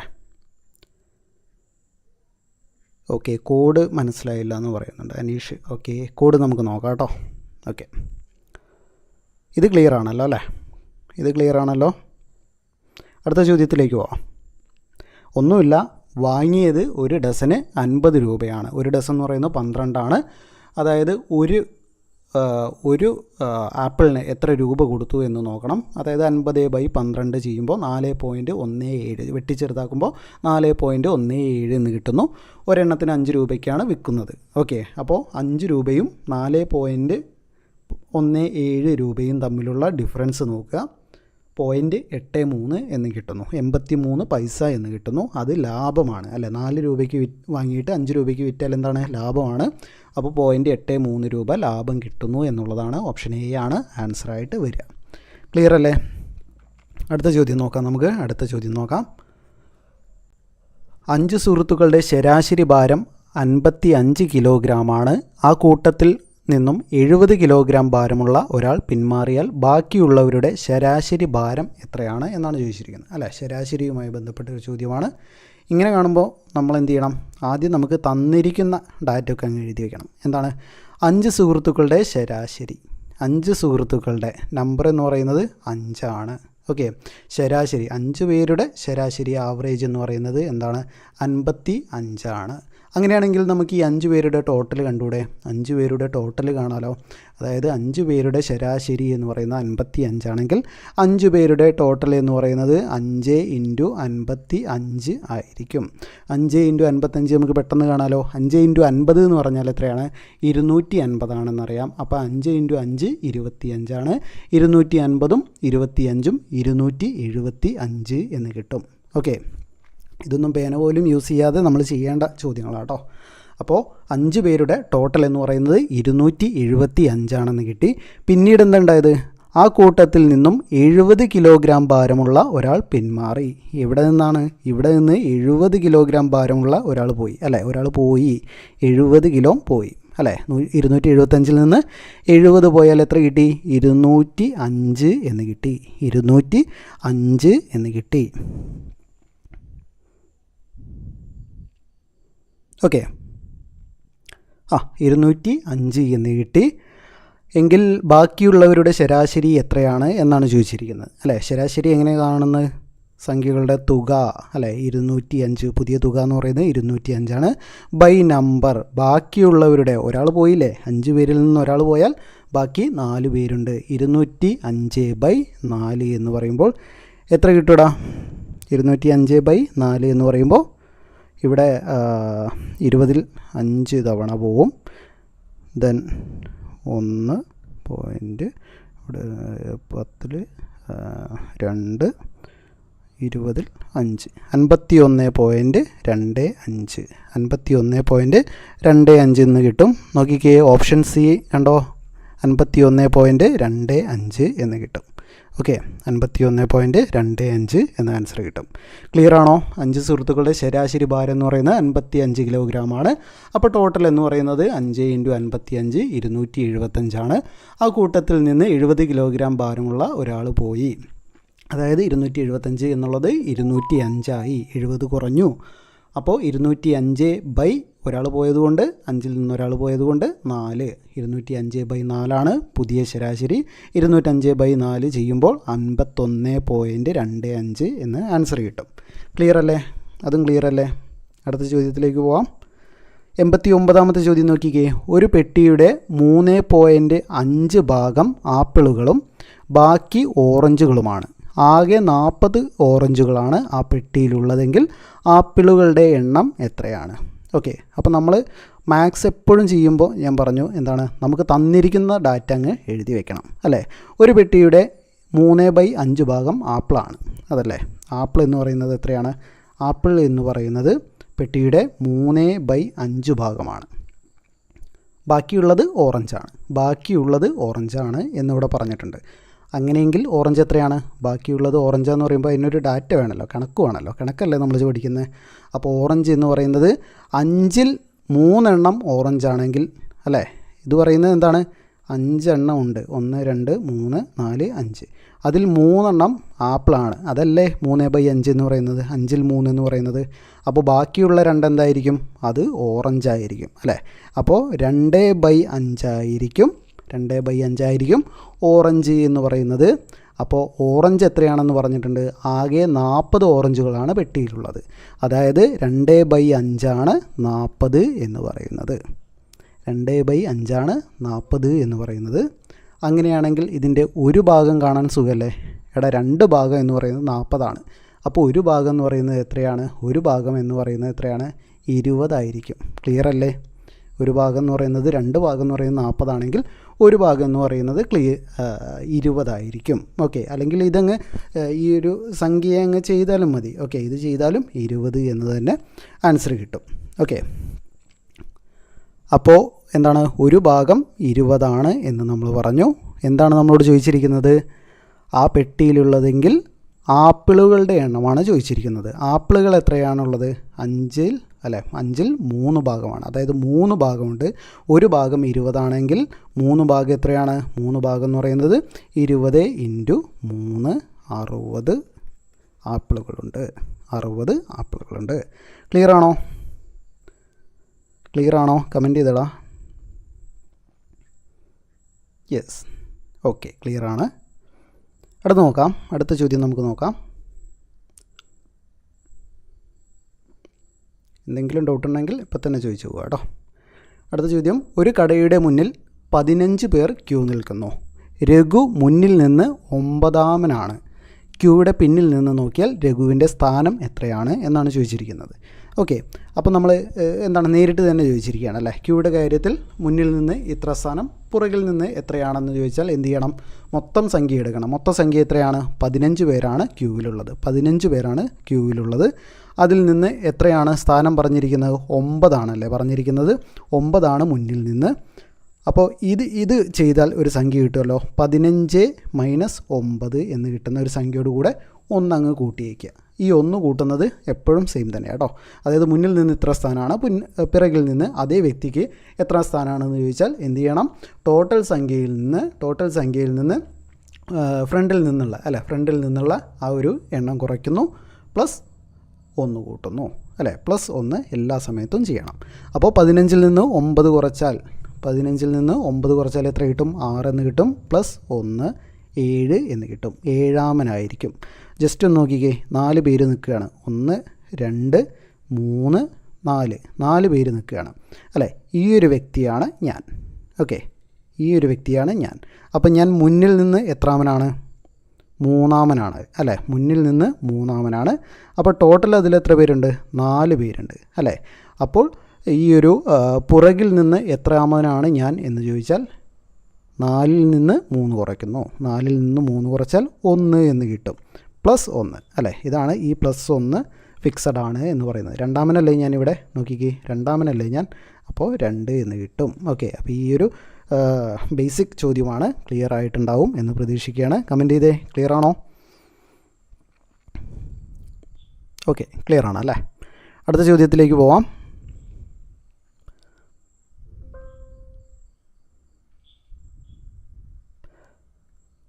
താഴെ കൊടുത്തിരിക്കുന്ന സമവാക്യം ശരിയാകുവാൻ ഈ ഒരു ക്വസ്റ്റ്യൻ മാർക്ക് വരുന്ന ഭാഗത്ത് ഏത് രീതിയിൽ ക്രമീകരിക്കേണ്ടി വരും എന്നാണ് ചോദിച്ചിരിക്കുന്നത്.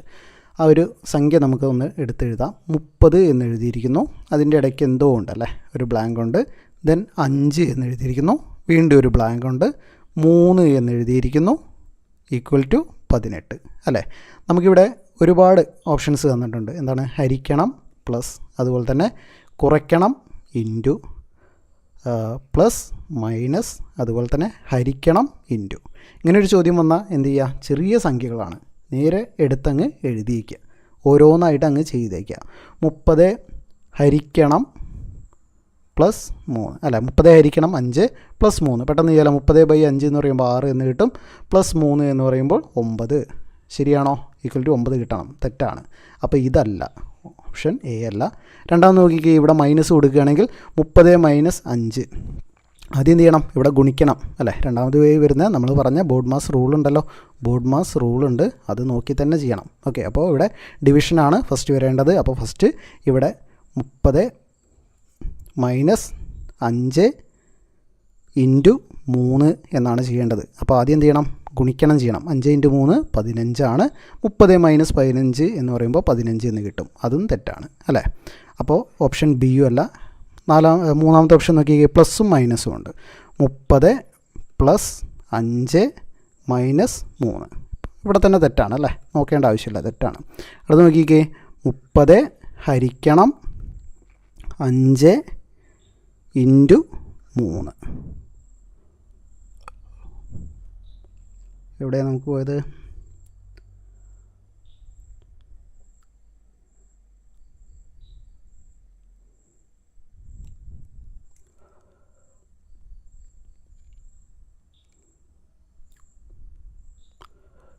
എവിടെയെങ്കിലും നമുക്ക് തെറ്റിയോടാ?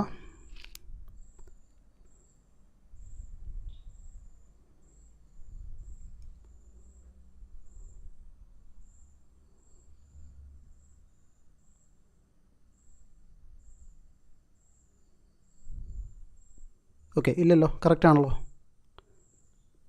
ഓക്കെ, 3 അല്ല, നാലാമത്തെ നോക്കിക്കേ, ഹരിക്കണം × 3 അല്ലേ? അപ്പോൾ നമ്മളെന്താ പറഞ്ഞേ? ആദ്യം ബോർഡ് മാസ് റൂൾ നോക്കുക. എന്താണ്? ആദ്യം ഡിവിഷൻ വേണം ചെയ്യാൻ. 30 ഹരിക്കണം 5. 30 ഹരിക്കണം 5 എന്ന് പറയുന്നത് 6 × 3 അല്ലേ?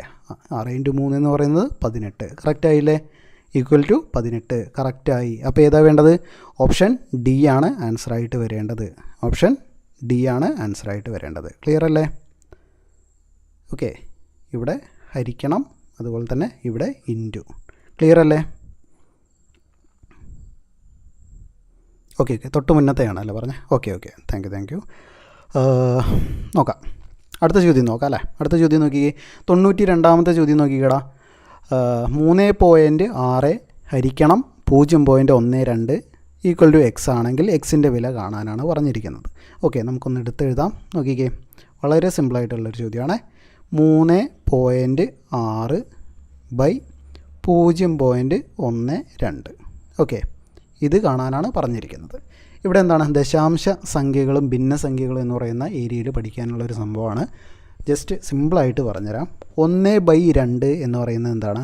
1/2 എന്ന് പറയുന്നത് ഹാഫ് ഭാഗമാണ് അല്ലേ? 2ൻ്റെ ഒരു ഭാഗമാണ്. ഞാനിവിടെ രണ്ടിടത്തും ഓരോ 0 ചേർക്കുകയാണ്. ഓക്കെ, 10/20 എന്ന് പറയുന്നതാണ് 20ൽ 10 ഭാഗം എന്ന് പറഞ്ഞാലും ഹാഫ് എന്ന് തന്നെയല്ലേ അർത്ഥം? ആണ്. ഒരു 0 കൂടിയും കൊടുക്കുകയാണ്. രണ്ട് സൈഡിലും ഓരോ 0 കൊടുത്തു. 100/200 എന്ന് പറഞ്ഞാലും എന്താണ്? 200ൻ്റെ 100 ഭാഗം, അതും ഹാഫ് തന്നെയല്ലേ?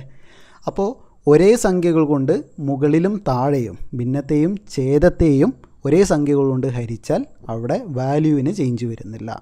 അപ്പോൾ നമുക്ക് ഈ ഒരു സംഖ്യ എന്ത് ചെയ്യണം? ഈ ഒരു സംഖ്യ ദശാംശത്തെ കളഞ്ഞിട്ട് ചെയ്യാൻ വളരെ സിമ്പിളായിരിക്കും അല്ലേ? അപ്പോൾ 36നെ നമുക്ക് എന്ത് ചെയ്യാം? 3.6നെ നമുക്ക് എന്ത് ചെയ്യാം? ആദ്യം നോക്കേണ്ടത് താഴെയും മുകളിലും എത്ര ദശാംശ സംഖ്യ ഉണ്ട് നോക്കുക. ഇവിടെ ഒരു ദശാംശ സംഖ്യയാണ് ഉള്ളത്, ഇവിടെ 2 ദശാംശ സംഖ്യയുണ്ട്. അപ്പോൾ എന്ത് ചെയ്യണം? 2 പൂജ്യങ്ങൾ ചേർക്കണം. ദശാംശത്തിൽ 0 ചേർക്കാൻ നമ്മൾ പഠിച്ചിട്ടില്ലേ? എന്താണ്? 0 × 100 ചെയ്യാൻ വേണ്ടിയിട്ട് ഒരു × 10 ചെയ്യുമ്പോൾ എന്ത് ചെയ്യും? ഈ ഒരു ദശാംശം ഇങ്ങോട്ട് വരും, 1.2 ആവും അല്ലേ? പിന്നെ ഒരു 0 കൂടിയും ചേർത്താൽ അല്ലെങ്കിൽ × 10 കൂടി ചെയ്താൽ എന്താണ്? ഇങ്ങോട്ട് വരും, അതായത് 12 എന്നാവും. ഓക്കെ, അപ്പോൾ 36നെയും അതേ 2 10 കൊണ്ട് അല്ലെങ്കിൽ 100 കൊണ്ട് വേണം ഹരിക്കാൻ. അതായത് ഈ ദശാംശം ഇങ്ങോട്ട് വരുന്നു, പിന്നെ പോകാൻ സ്ഥലമല്ല. അപ്പോൾ എന്താണ്? ഇവിടെ 36 പോയിൻ്റ് എന്നായി അല്ലേ? പിന്നീട് പോകാൻ സ്ഥലമല്ല, പക്ഷേ 36 കഴിഞ്ഞിട്ട് നമുക്ക് കുറേ പൂജ്യങ്ങളുണ്ടല്ലോ. അപ്പോൾ ഈ ഒരു പോയിൻറ്റിനെ ഇങ്ങോട്ട് വരുമ്പോൾ എന്താണ്? 360 എന്നാവും. അതായത് 360/12 എന്ന് കിട്ടും. ക്ലിയർ ആണോ? 360/12 എന്ന് പറയുമ്പോൾ സംഭവം പെട്ടെന്ന് തന്നെ നമുക്ക് വെട്ടിക്കളയാലോ. 12നെയും 36നെയും 3 എന്ന് കിട്ടും. 0 ഇവിടെ കിടക്കുന്നുണ്ട്. 30 എന്ന് ആൻസർ കിട്ടും. ഓപ്ഷൻ എ ആണ് അല്ലേ? ഓപ്ഷൻ എ ആണ്. ക്ലിയർ ആണോടാ? മുകളിലെയും താഴെയും സെയിം സംഖ്യ കൊണ്ട് ഗുണിച്ചാൽ ആ സംഖ്യയ്ക്ക് വാല്യൂവിന് ചേഞ്ചസ് വരില്ല. അതുപോലെ തന്നെ ദശാംശം മാറ്റാൻ വേണ്ടിയിട്ട് എന്ത് ചെയ്യണം? 10 കൊണ്ട് ഹരിക്കുമ്പോൾ 1 പോയിൻ്റ് ദശാംശം മാറ്റാം. 100 കൊണ്ട് ഹരിക്കുമ്പോൾ 2 ദശാംശം മാറ്റാം. 1000 കൊണ്ട് ഹരിച്ചാൽ 3 ദശാംശം. 0ന് എത്ര പൂജ്യങ്ങൾ നമ്മൾ ആഡ് ചെയ്യുന്നോ അതിനനുസരിച്ച് ദശാംശം വലത്തോട്ട് ചേഞ്ച് ചെയ്യാം. ഓർത്ത് വയ്ക്കുക, വലത്തോട്ട് ചേഞ്ച് ചെയ്യാം. ക്ലിയർ ആണോ? ക്ലിയർ അല്ലടാ? ഓക്കെ, അടുത്ത ചോദ്യം നോക്കാം. 93ാമത്തെ ചോദ്യം. താഴെ കൊടുത്തിരിക്കുന്ന സംഖ്യകളെ ആരോഹണ ക്രമത്തിൽ ക്രമീകരിച്ചാൽ ലഭിക്കുന്ന ഉത്തരം ഏതാണ് എന്നാണ് ചോദിച്ചിരിക്കുന്നത്. ഓക്കെ, വീണ്ടും ഭിന്നസംഖ്യയാണല്ലോ ചോദിച്ചിരിക്കുന്നത്. അപ്പോൾ സംഖ്യകൾ ഏതൊക്കെയാണ് വന്നിരിക്കുന്നത്? സംഖ്യകൾ 2/3, 3/5, 5/8. ഓക്കെ, 5/8. അപ്പോൾ ഈ ഒരു സംഖ്യയെ ആരോഹണ ക്രമത്തിൽ ക്രമീകരിക്കാനാണ് പറഞ്ഞിരിക്കുന്നത്. ഇതിൽ വലിയ സംഖ്യയുണ്ട്, ചെറിയ സംഖ്യയുണ്ട്. ആ രീതിയിലേക്കൊന്നും നിങ്ങൾ പോകണ്ട. ഇങ്ങനൊരു ചോദ്യം വന്നാൽ എന്ത് ചെയ്യുക? മുകളിൽ മാത്രം 0 ഇട്ട് ചെയ്തു നോക്കുക. ഓക്കെ, മുകളിൽ മാത്രം 0 ഇട്ട് ചെയ്തു നോക്കുക. അപ്പോൾ ഇവിടെ നമുക്കിപ്പോൾ 2/3 എന്ന്, അതുപോലെ തന്നെ 3/5, അതുപോലെ തന്നെ 5/8 ആണ് ഉള്ളത്. അപ്പോൾ ഇവിടെ 0 ചേർത്താൽ 20/3 എന്ന് പറയുമ്പോൾ എത്ര കിട്ടുമടാ? 3 5 15 എന്താണ്? I6 I3 15 6 3 18 അല്ലേ? അപ്പോൾ 6 എന്ന് കിട്ടും. പോയിൻ്റ് സംതിങ് ഉണ്ട്. ഓക്കെ, അടുത്തുകൂടി ഒന്ന് ചെയ്ത് നോക്കാം. 30/5 എന്ന് പറയുമ്പോൾ 30/5 എന്ന് പറയുമ്പോൾ 6 ഒറ്റ പോയിൻ്റേ ഉള്ളൂ, കിട്ടി. ദെൻ 5/8 എന്ന് പറയുമ്പോൾ 50/8. 58 എന്ന് പറയുമ്പോൾ 50ൽ എത്ര 8 ഉണ്ട്? 8 40, 6 8 48. അവിടെയും 6 തന്നെയാണ് കിട്ടിയത്. ഓക്കെ, ഇതിൻ്റെ ബാക്കിയുണ്ട്, അവിടെ നിൽക്കട്ടെ. അപ്പോൾ നമ്മൾ എന്ത് ചെയ്യണം? ഓരോ 0 കൂടിയും എല്ലാ ഭാഗത്തും ഇട്ട് നോക്കുന്നു. 300 ആക്കുന്നു, 50 ആക്കുന്നു, 200 ആക്കുന്നു. ക്ലിയർ അല്ലേ? അപ്പോൾ നമുക്ക് എന്ത് കിട്ടും? ഇവിടെ 20/3 ചെയ്തപ്പോൾ നമുക്ക് 18ആണ്. ബാക്കി 2 ശിഷ്ടമുണ്ട്. 20ൽ അല്ലേ? 20ൽ 3 വീണ്ടും 0.6 എന്ന് കിട്ടും. താഴെ ഒന്ന് ചെയ്ത് നോക്കിക്കേ. 30ൽ നമ്മൾ എത്രയാണ് പറഞ്ഞത്? 30ൽ 5 ആണ്. അപ്പോൾ 6.0 എന്ന് തന്നെയാണ് കിട്ടുന്നത്. ഓക്കെ, പിന്നീട് 50 എന്നുള്ളത് 500 ആക്കുന്നു. 50 എന്നുള്ളത് 500 ആക്കുന്നു, ബൈ 8 ചെയ്യുമ്പോൾ 48. ഇവിടെ വീണ്ടും എന്താണ് 20. 20-ൽ എത്ര 8 ഉണ്ടെന്ന് ചോദിച്ചാൽ 16 അല്ലേ, 6.2 എന്ന് കിട്ടുന്നു. ഇനി സിമ്പിളല്ലേ? ഇനി സിമ്പിളല്ലടാ. ഓക്കെ, നേരിട്ട് എഴുതുകയാണെങ്കിൽ 66, 60, 6.2 എന്ന് കിട്ടും അല്ലേ. ഇനി നമുക്ക് സിമ്പിളായിട്ട് എഴുതിക്കൂടെ? ഇതിലെ ഏറ്റവും ചെറിയ സംഖ്യ ഏതാണ്? 60 ആണ്, അതായത് 3.5 ആണ്. ഫസ്റ്റ് ഏറ്റവും ചെറിയ സംഖ്യ എന്ന് പറയുന്നത് 3.5 എഴുതാം, 3.5. ദെൻ വലുത് ഏതാണ്? 60-ന് ശേഷം 62 ആണ്, അതായത് 5/8 ആണ്, 5/8 ആണ്. ഓക്കെ, 5/8. പിന്നീട് വലിയ സംഖ്യ ഏതാണ്? 66 ആണ്. 66-ൻ്റെ വാല്യൂ 2/3 ആണ്. ഓക്കെ, 2/3 ആണ്. ക്ലിയർ ആണോ? എങ്ങനെ കിട്ടി നമുക്ക്?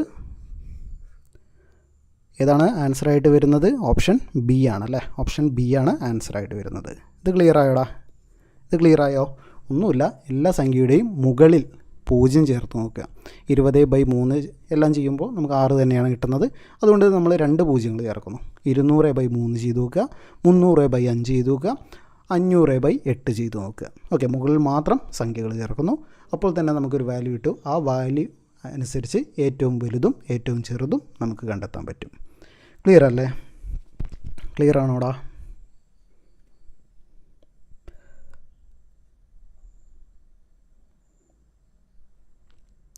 ഓക്കെ, അടുത്ത് നോക്കാം അല്ലേ. ക്ലിയർ ആണല്ലോ? അടുത്ത ചോദ്യം നോക്കാം. അനു തെക്കോട്ട് 6 മീറ്റർ നടന്നു, പിന്നീട് ഇടത്തോട്ട് തിരിഞ്ഞ് 8 മീറ്റർ നടന്നു, വീണ്ടും ഇടത്തോട്ട് തിരിഞ്ഞ് 6 മീറ്റർ നടന്നു, പിന്നീട് വലത്തോട്ട് തിരിഞ്ഞ് 10 മീറ്റർ നടന്നു. ജസ്റ്റ് എഴുതി നോക്കാം, അല്ല വരച്ച് നോക്കാം. നമ്മൾ ഡയറക്ഷനുമായി ബന്ധപ്പെട്ട ഒരു സാധനം നമ്മൾ ഏതെങ്കിലും ഒരു പേപ്പറിൽ സെൻറ്ററായിട്ട് തന്നെ ആരാ നിൽക്കുന്നത്? അനു അവിടെ നിൽക്കുന്നു, അവിടെ നിൽക്കട്ടെ. എന്നിട്ട് എന്ത് ചെയ്തു? ആദ്യം നമ്മൾ തെക്കും വടക്കും കിഴക്കും പടിഞ്ഞാറും നമുക്കറിയണം. ഇംഗ്ലീഷിലും മലയാളത്തിലും അറിഞ്ഞിരിക്കണം കേട്ടോ. ഓക്കെ, ഓർത്ത് വയ്ക്കുക. നമുക്കിപ്പോൾ മലയാളത്തിൽ അറിഞ്ഞാൽ മതി. ഓക്കെ, LGS അല്ലേ നമ്മൾ നോക്കുന്നത്. അതുകൊണ്ട് തന്നെ ഈ ഒരു ഭാഗത്താണ് കിഴക്ക് എന്ന് പറയുന്നത്. വടക്ക് എവിടെയാണ് വരിക? മുകളിലാണോ താഴെയാണോ? മുകളിലല്ലേ, വടക്ക്.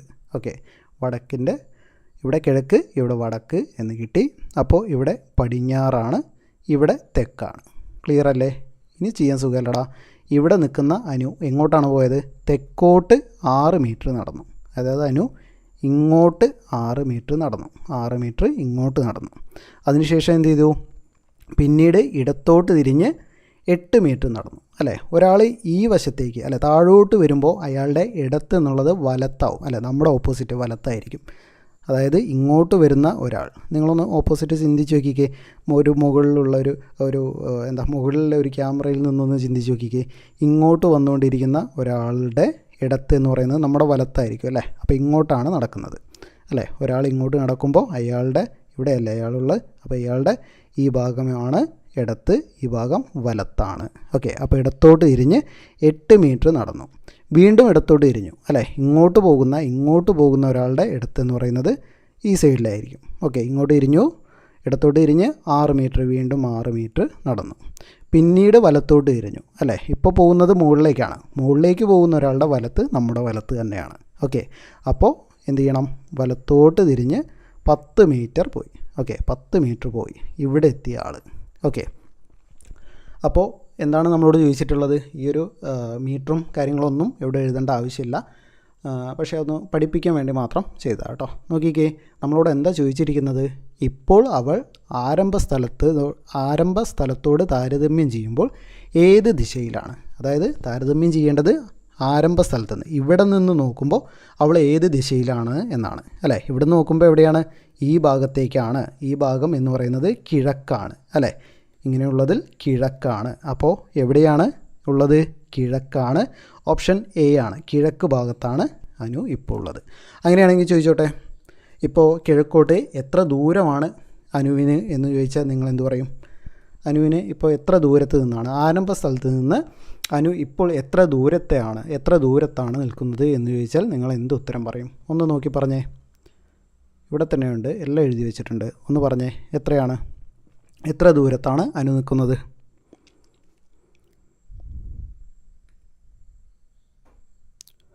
എത്ര ദൂരത്താണ് അനു നിൽക്കുന്നത്? പറഞ്ഞേടാ. അതായത് ഇവിടെ നിൽക്കുന്ന ആൾ അല്ലേ. ഇങ്ങോട്ട് എത്ര ദൂരമുണ്ട്? ഇങ്ങോട്ട് എന്ന് പറയുന്നത് ഇവിടെയുള്ള ഈ 8 തന്നെയാണ് അല്ലേ. 8 തന്നെയാണ് ഇവിടെ ഉള്ളത്. പിന്നീട് ഇവിടെ ഒരു 10 ഉണ്ട് അല്ലേ. അപ്പോൾ 8ഉം 10ഉം 18 മീറ്റർ ദൂരെയാണ് അനു നിൽക്കുന്നത്. 18 മീറ്റർ കിഴക്കാണ് അനു നിൽക്കുന്നത്. ഓക്കെ, ചോദ്യത്തിലില്ല, ജസ്റ്റ് പറഞ്ഞു എന്നേ ഉള്ളൂ. ഇങ്ങനെയും ചോദ്യം വരാം. അടുത്ത ചോദ്യം നോക്കിക്കേ. ഓക്കെ, ഇങ്ങനെ ഒരു ചോദ്യം ചെയ്താൽ നമുക്കൊന്ന് എഴുതാം. 49 പ്ലസ് 576. നമ്മൾ പറഞ്ഞു എന്താണ് സ്ക്വയറും ക്യൂബും പഠിക്കേണ്ട ആവശ്യകത അല്ലേ. 576ൻ്റെ ക്യൂബ് എത്രയാണ് എന്ന് ചോദിച്ചാൽ ഒറ്റയടിക്ക് പറയാൻ കിട്ടുകയാണെങ്കിൽ ഇവിടെ ഓപ്ഷൻ തീർന്നു അല്ലേ. നമുക്ക് ചെയ്യേണ്ട കാര്യങ്ങൾ തീർന്നു, പെട്ടെന്ന് ആൻസർ കിട്ടി. 576ൻ്റെ സ്ക്വയർ എത്രയാണ്, അല്ലെങ്കിൽ സ്ക്വയർ റൂട്ട് എത്രയാണ്? ഏത് സംഖ്യയുടെ സ്ക്വയറാണ് 576? എത്രയാണ്? 24 എന്ന് നമുക്കറിയാം. ഇവിടെ ഓക്കെ, 24 എന്ന് നമുക്കറിയാം അല്ലേ. അപ്പോൾ ഈ ഒരു സംഖ്യയെ നമുക്ക് 24 എന്ന് എഴുതാം. അതായത് 49 ഇതിനെ നമ്മൾ സോൾവ് ചെയ്യുമ്പോൾ പ്ലസ് ഇതിനെ നമ്മൾ സോൾവ് ചെയ്യുമ്പോൾ എത്ര കിട്ടും? 24 എന്ന് കിട്ടും അല്ലേ. ഈ ക്യൂബും സ്ക്വയറും കണ്ടുപിടിക്കാൻ ഒരു സിമ്പിൾ ട്രിക്ക് ഉണ്ട്. ഓക്കെ, നിങ്ങൾ പഠിച്ചു വെച്ചില്ലെങ്കിലും ഒരു സിമ്പിളായിട്ടുള്ള ഒരു ട്രിക്ക് തന്നെയുണ്ട്. ഇതൊരു ക്വസ്റ്റ്യൻ ഡിസ്കസ് ആയതുകൊണ്ടും ഏകദേശം 3 മണിക്കൂറായി, അതുകൊണ്ട് മാത്രം നമ്മൾ ഇതിൽ പറയുന്നില്ല. ആ ടോപ്പിക്ക് പറയുന്ന സമയത്ത് നമ്മൾ പറയുന്നതായിരിക്കും കേട്ടോ. പഠിപ്പിച്ചു തരാം. വളരെ സിമ്പിളായിട്ട് തന്നെ സ്ക്വയർ റൂട്ടും ക്യൂബ് റൂട്ടും നിങ്ങൾക്ക് കാണാൻ പറ്റും. ഓക്കെ, അപ്പോൾ ഇവിടെ നോക്കിക്കേ, ഇനി പെട്ടെന്ന് ചെയ്തൂടെ? 49ഉം 24ഉം കൂട്ടുക. 49ഉം 24ഉം കൂട്ടുമ്പോൾ എത്ര കിട്ടി? 63 എന്ന് കിട്ടി അല്ലേ. സോറി, 73. 49 പ്ലസ് 24 എന്ന് പറയുമ്പോൾ 73 എന്ന് കിട്ടി അല്ലേ. 73 ഇതാണ് ഇതിൻ്റെ ആൻസർ. നോക്കിക്കേ, നേരിട്ട് തന്നെ ആൻസർ തന്നിട്ടുണ്ട്. ഓപ്ഷൻ സി അല്ലേ. ഓപ്ഷൻ സി എന്ന് ആൻസർ തന്നിട്ടുണ്ട്. ക്ലിയർ അല്ലേ? ഇവിടെ തെറ്റിക്കാൻ വേണ്ടിയിട്ട് എന്താണ് 31, ഓപ്ഷൻ എ നോക്കിക്കേ, 31 തന്നിട്ടുണ്ട് അല്ലേ. ആ ഒരു സമയത്ത് നമ്മൾ എന്ത് ചെയ്യും? നമ്മൾ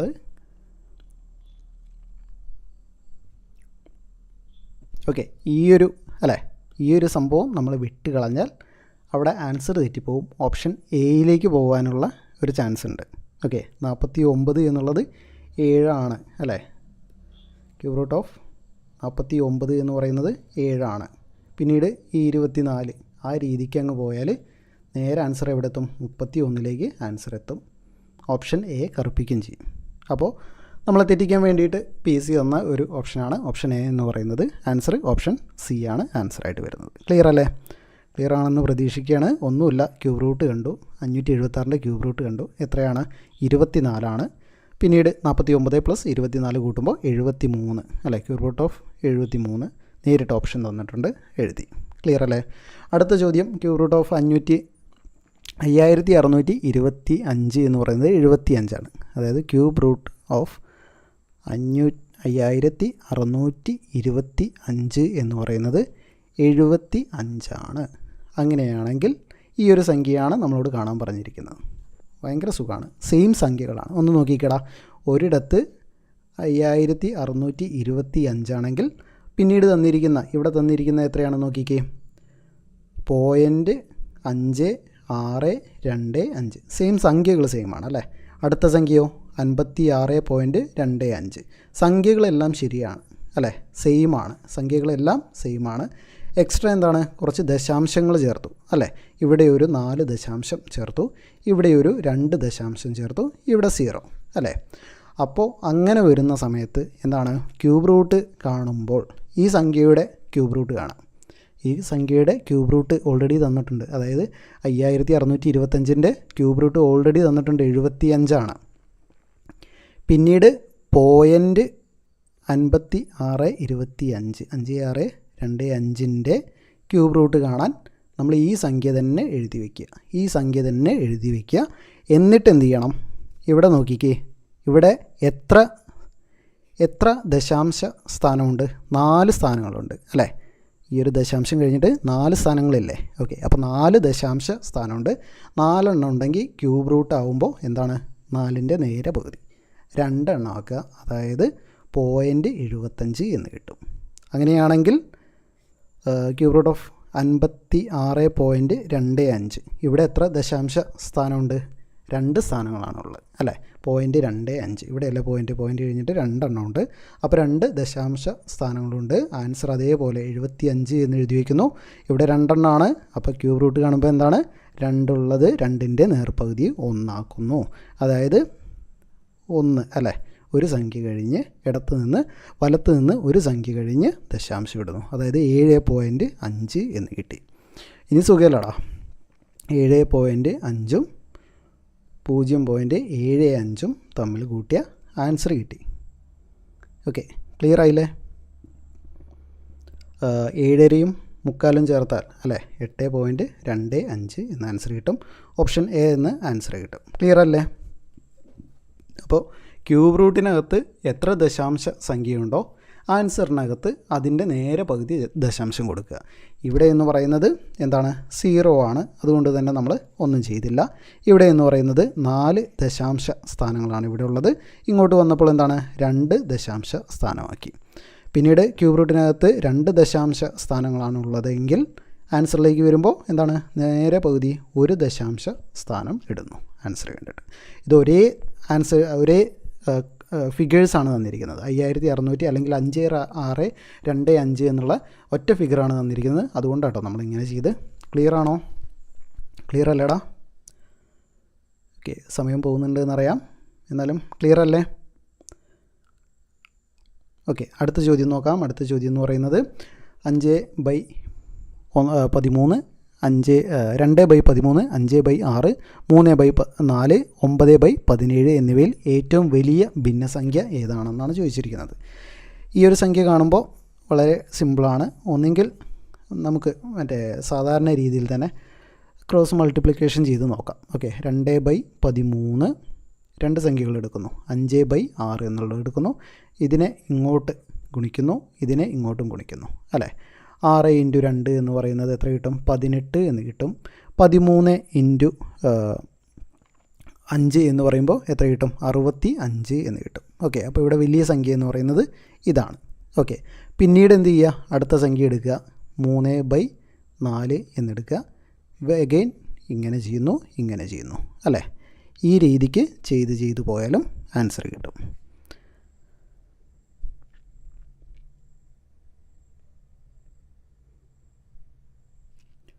അല്ലെങ്കിൽ എന്ത് ചെയ്യാം? നേരത്തെ പറഞ്ഞ അതേ പരിപാടി ഇവിടെയും ചെയ്യാം കേട്ടോ. 2/13 പിന്നെ എത്രയാണ്? 5/6 ദെൻ 3/4 9/17. എന്ത് ചെയ്യാം? മുകളിൽ ഓരോ 0 ഇട്ട് നോക്കാം.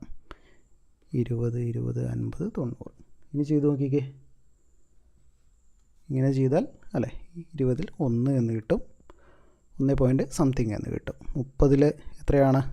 20 5 8 7 എന്ന് കിട്ടും അല്ലേ? ദെൻ 50ൽ എത്ര കിട്ടും? 50ൽ 6 6 36 7 6 42 48 അല്ലേ? 8 എന്ന് കിട്ടും. 90ൽ എത്ര? 17 ഉണ്ട്. 17 17 34 34 64 68 68 75 85 എന്ന് കിട്ടും. ഇവിടെ 7 കിട്ടി. ഓക്കെ, അപ്പോൾ തന്നെ ഇവയിൽ ഏറ്റവും വലിയ ഭിന്നസംഖ്യയാണ് ചോദിച്ചിരിക്കുന്നത്. ഏറ്റവും വലിയ ഭിന്നസംഖ്യ ഏതാണ്? ഇവിടെ 7 ആണ്, ഇവിടെ 7 ആണ്, ഇവിടെ 1 ആണ്, ഇവിടെ 8 ആണ്. ഇതല്ലടാ 5/6 അല്ലേ ആൻസറായിട്ട് വരേണ്ടത്? ഓപ്ഷൻ സി 5/6 ആണ് ആൻസർ ആയിട്ട് വരേണ്ടത്. അല്ലെങ്കിൽ എന്ത് ചെയ്യുക? ഇങ്ങനെ ക്രോസ് മൾട്ടിപ്ലിക്കേഷൻ ചെയ്ത് നോക്കിയിട്ട് ഇവിടെ എന്താണ്? 5 × 4 അല്ലേ? ഇവിടെ 5 × 4 എന്ന് പറയുമ്പോൾ ഇവിടെ 20 എന്ന് കിട്ടും. 6 × 3 എന്ന് പറയുമ്പോൾ 18 കിട്ടും അല്ലേ? അപ്പോൾ ഏതാണ്? 5/6 എന്നുള്ളതാണ് വലിയ സംഖ്യ അല്ലേ? വീണ്ടും നമ്മൾ ഉപയോഗിക്കാത്ത സംഖ്യ എടുക്കുന്നു. ഏതാണ്? 9/17 എന്നെടുക്കുന്നു. ഇത് ചെയ്യുമ്പോൾ 6 × 9 അതുപോലെ തന്നെ 5 × 17 ചെയ്യുമ്പോൾ ഏറ്റവും വലിയ 5 × 17 തന്നെയല്ല ഏറ്റവും വലിയ സംഖ്യ കിട്ടുക. അപ്പോൾ 5/6 എന്നുള്ളതാണ് ഏറ്റവും വലിയ സംഖ്യയായിട്ട് കിട്ടുക. ഓക്കെ, ഇവിടെ ഏറ്റവും ചെറിയ സംഖ്യ കൂടി നമുക്ക് പെട്ടെന്ന് കണ്ടുപിടിക്കാൻ പറ്റും എന്ന് മാത്രമേ ഉള്ളൂ. ക്ലിയർ ആണല്ലോ? അടുത്ത ചോദ്യത്തിലേക്ക് പോകാമല്ലോ. 98ാമത്തെ ചോദ്യം. 5 വർഷം മുമ്പ് അച്ഛൻ്റെയും മകൻ്റെയും വയസ്സുകളുടെ അനുപാതം 5:1 ആണ്. ഓക്കെ, ഇപ്പോൾ അവരുടെ വയസ്സുകളുടെ ആകെത്തുക 58 ആണെങ്കിൽ മകൻ്റെ ഇപ്പോഴത്തെ വയസ്സാണ് ചോദിച്ചിരിക്കുന്നത് അല്ലേ. അപ്പോൾ ഇപ്പോഴത്തെ അവരുടെ വയസ്സ് തന്നിട്ടുണ്ട്. എത്രയാണ്? 58 എന്ന് ഓർക്കുക. 58 ഇപ്പോഴത്തെ വയസ്സ്. പിന്നീട് എന്താ പറഞ്ഞിരിക്കുന്നത്? 5 വർഷം മുമ്പ് അച്ഛൻ്റെയും മകൻ്റെയും വയസ്സുകളുടെ അനുപാതം തന്നിട്ടുണ്ട്. എത്രയാണ്? 5:1 അല്ലേ. 5:1. അപ്പോൾ ആ സമയത്ത് അവരുടെ വയസ്സ് എത്രയാണ്? ഇപ്പോൾ 58 വയസ്സാണ്. രണ്ടുപേരുടെയും വയസ്സുകളുടെ തുക എന്ന് പറയുന്നത് 58 അല്ലേ. അച്ഛൻ്റെയും മകൻ്റെയും പ്രായങ്ങൾ കൂട്ടുമ്പോൾ 58 ഇപ്പോൾ. അപ്പോൾ 5 വർഷം മുമ്പാണെങ്കിലോ? 5 വർഷം മുന്നേ ആണെങ്കിൽ അച്ഛൻ്റെ വയസ്സിൽ നിന്ന് ഒരു 5 വയസ്സ് കുറയും, അതുപോലെ തന്നെ മകൻ്റെ വയസ്സിൽ നിന്നും ഒരു 5 വയസ്സ് കുറയും അല്ലേ. 5 കൊല്ലം മുന്നേ എന്ന് പറയുമ്പോൾ അച്ഛൻ്റെ വയസ്സ് അവിടെ നിൽക്കുമോ? ഇല്ല, അച്ഛൻ്റെ വയസ്സും 5 വയസ്സ് പുറകോട്ട് പോവും, മകനും 5 വയസ്സ് കുറവായിരിക്കും അല്ലേ. അപ്പോൾ 10 വയസ്സ് മൊത്തത്തിൽ കുറയും. 58 നിന്ന് 10 പോയാൽ 48 വയസ്സായിരിക്കും 5 വർഷം മുന്നത്തെ ടോട്ടൽ എന്ന് പറയുന്നത് അല്ലേ. 5 വർഷം മുന്നത്തെ ടോട്ടൽ എന്ന് പറയുന്നത് 48 ആയിരിക്കും. സിമ്പിളായി കഴിഞ്ഞു, ആൻസർ കഴിഞ്ഞു അല്ലേ. അതായത് 5:2 എന്ന് പറയുന്നത് 48. ഇതിലെന്താ ചോദിച്ചിരിക്കുന്നത്? മകൻ്റെ ഇപ്പോഴത്തെ വയസ്സാണ് ചോദിച്ചിരിക്കുന്നത്. അതായത് 5:1 എന്ന് പറയുന്നത് ടോട്ടൽ എത്രയാണ്? 6 അല്ലേ. 6ൽ ഒരു ഭാഗമാണ് മകൻ്റെ വയസ്സ് എന്ന് പറയുന്നത്. ഓക്കെ, അതാണ് 48. അതായത് 48ൻ്റെ ഒരു ഭാഗം കാണാൻ വേണ്ടി ഇത് ചെയ്താൽ തന്നെ എന്ത് കിട്ടും? 48/6 എന്ന് കിട്ടും അല്ലേ. അപ്പോൾ എത്ര കിട്ടും? 8 40 8 6 അല്ലേ. 6 8 48. 8 വയസ്സാണ് എപ്പോഴത്തെ കാര്യം പറയുന്നത്? 5 വർഷം മുമ്പ് അല്ലേ. ഇവിടെ തന്നിരിക്കുന്നത് 5 വർഷം മുന്നത്തെയാണ്. 5 വർഷം മുന്നേ മകൻ്റെ പ്രായം എന്ന് പറയുന്നത് 8 ആയിരിക്കും. അപ്പോൾ ഇപ്പോൾ എത്രയായിരിക്കും? ഇതിൻ്റെ കൂടെ ഒരു 5 വയസ്സുകൂടിയും കൂട്ടണം. 8 5 13 എന്ന് ആൻസർ കിട്ടും. ഓപ്ഷൻ ബി ആണ് ആൻസറായിട്ട് കിട്ടുക. നമ്മളെന്താടാ ചെയ്ത്? 5 വർഷം മുമ്പ് അച്ഛൻ്റെയും മകൻ്റെയും വയസ്സുകളുടെ അനുപാതം 5:1. ഓക്കെ, അപ്പോൾ അപ്പോഴത്തെ തുക കൂടി കാണാം. ഇപ്പോഴത്തെ തുക നിന്നിട്ടുണ്ട് എത്രയാണ്? 58. രണ്ടുപേരുടെയും വയസ്സ് കൂട്ടിയാൽ ഇപ്പോൾ 58. അപ്പോൾ 5 വർഷം മുന്നേ മകൻ്റെന്നും ഒരു 5 വയസ്സ് കുറയും, അച്ഛൻ്റെന്നും ഒരു 5 വയസ്സ് കുറയും. അതായത് 10 വയസ്സ് കുറയും. 58 നിന്ന് 10 വയസ്സ് കുറഞ്ഞാൽ 48 അല്ലേ. അന്നത്തെ തുക എന്ന് പറയുന്നത് 48. അനുപാതം 5/1. ഓക്കെ, അപ്പോൾ അതിൻ്റെ ടോട്ടൽ എന്ന് പറയുന്നത് 6 പോർഷൻസ് ആണ് അല്ലേ. 5/1 എന്ന് പറയുമ്പോൾ എന്താണ്? 5/1 എന്ന് പറയുന്നത് 6ൽ 5 ഭാഗം അച്ഛനും 6ൽ 1 ഭാഗം മകനും എന്നുള്ള രീതിയിലാണ്. ഓക്കെ, അപ്പോൾ 6ൽ 1. 48ൻ്റെ 6ൽ 1 എന്ന് പറയുന്നത് 48/6 എന്ന് പറയുമ്പോൾ 8 എന്ന് കിട്ടും. 5 വർഷം മുമ്പ് 8 വയസ്സായിരുന്നു, ഇപ്പോഴെത്രയാണ്? 5 വർഷം നീണ്ടുപോയി അല്ലേ. 8 + 5 13. ഓപ്ഷൻ ബി എന്ന് ആൻസർ കിട്ടും. ക്ലിയർ ആണോ? എന്തെങ്കിലും ഡൗട്ടുണ്ടോ? ഓക്കെ, അടുത്ത് നോക്കാം.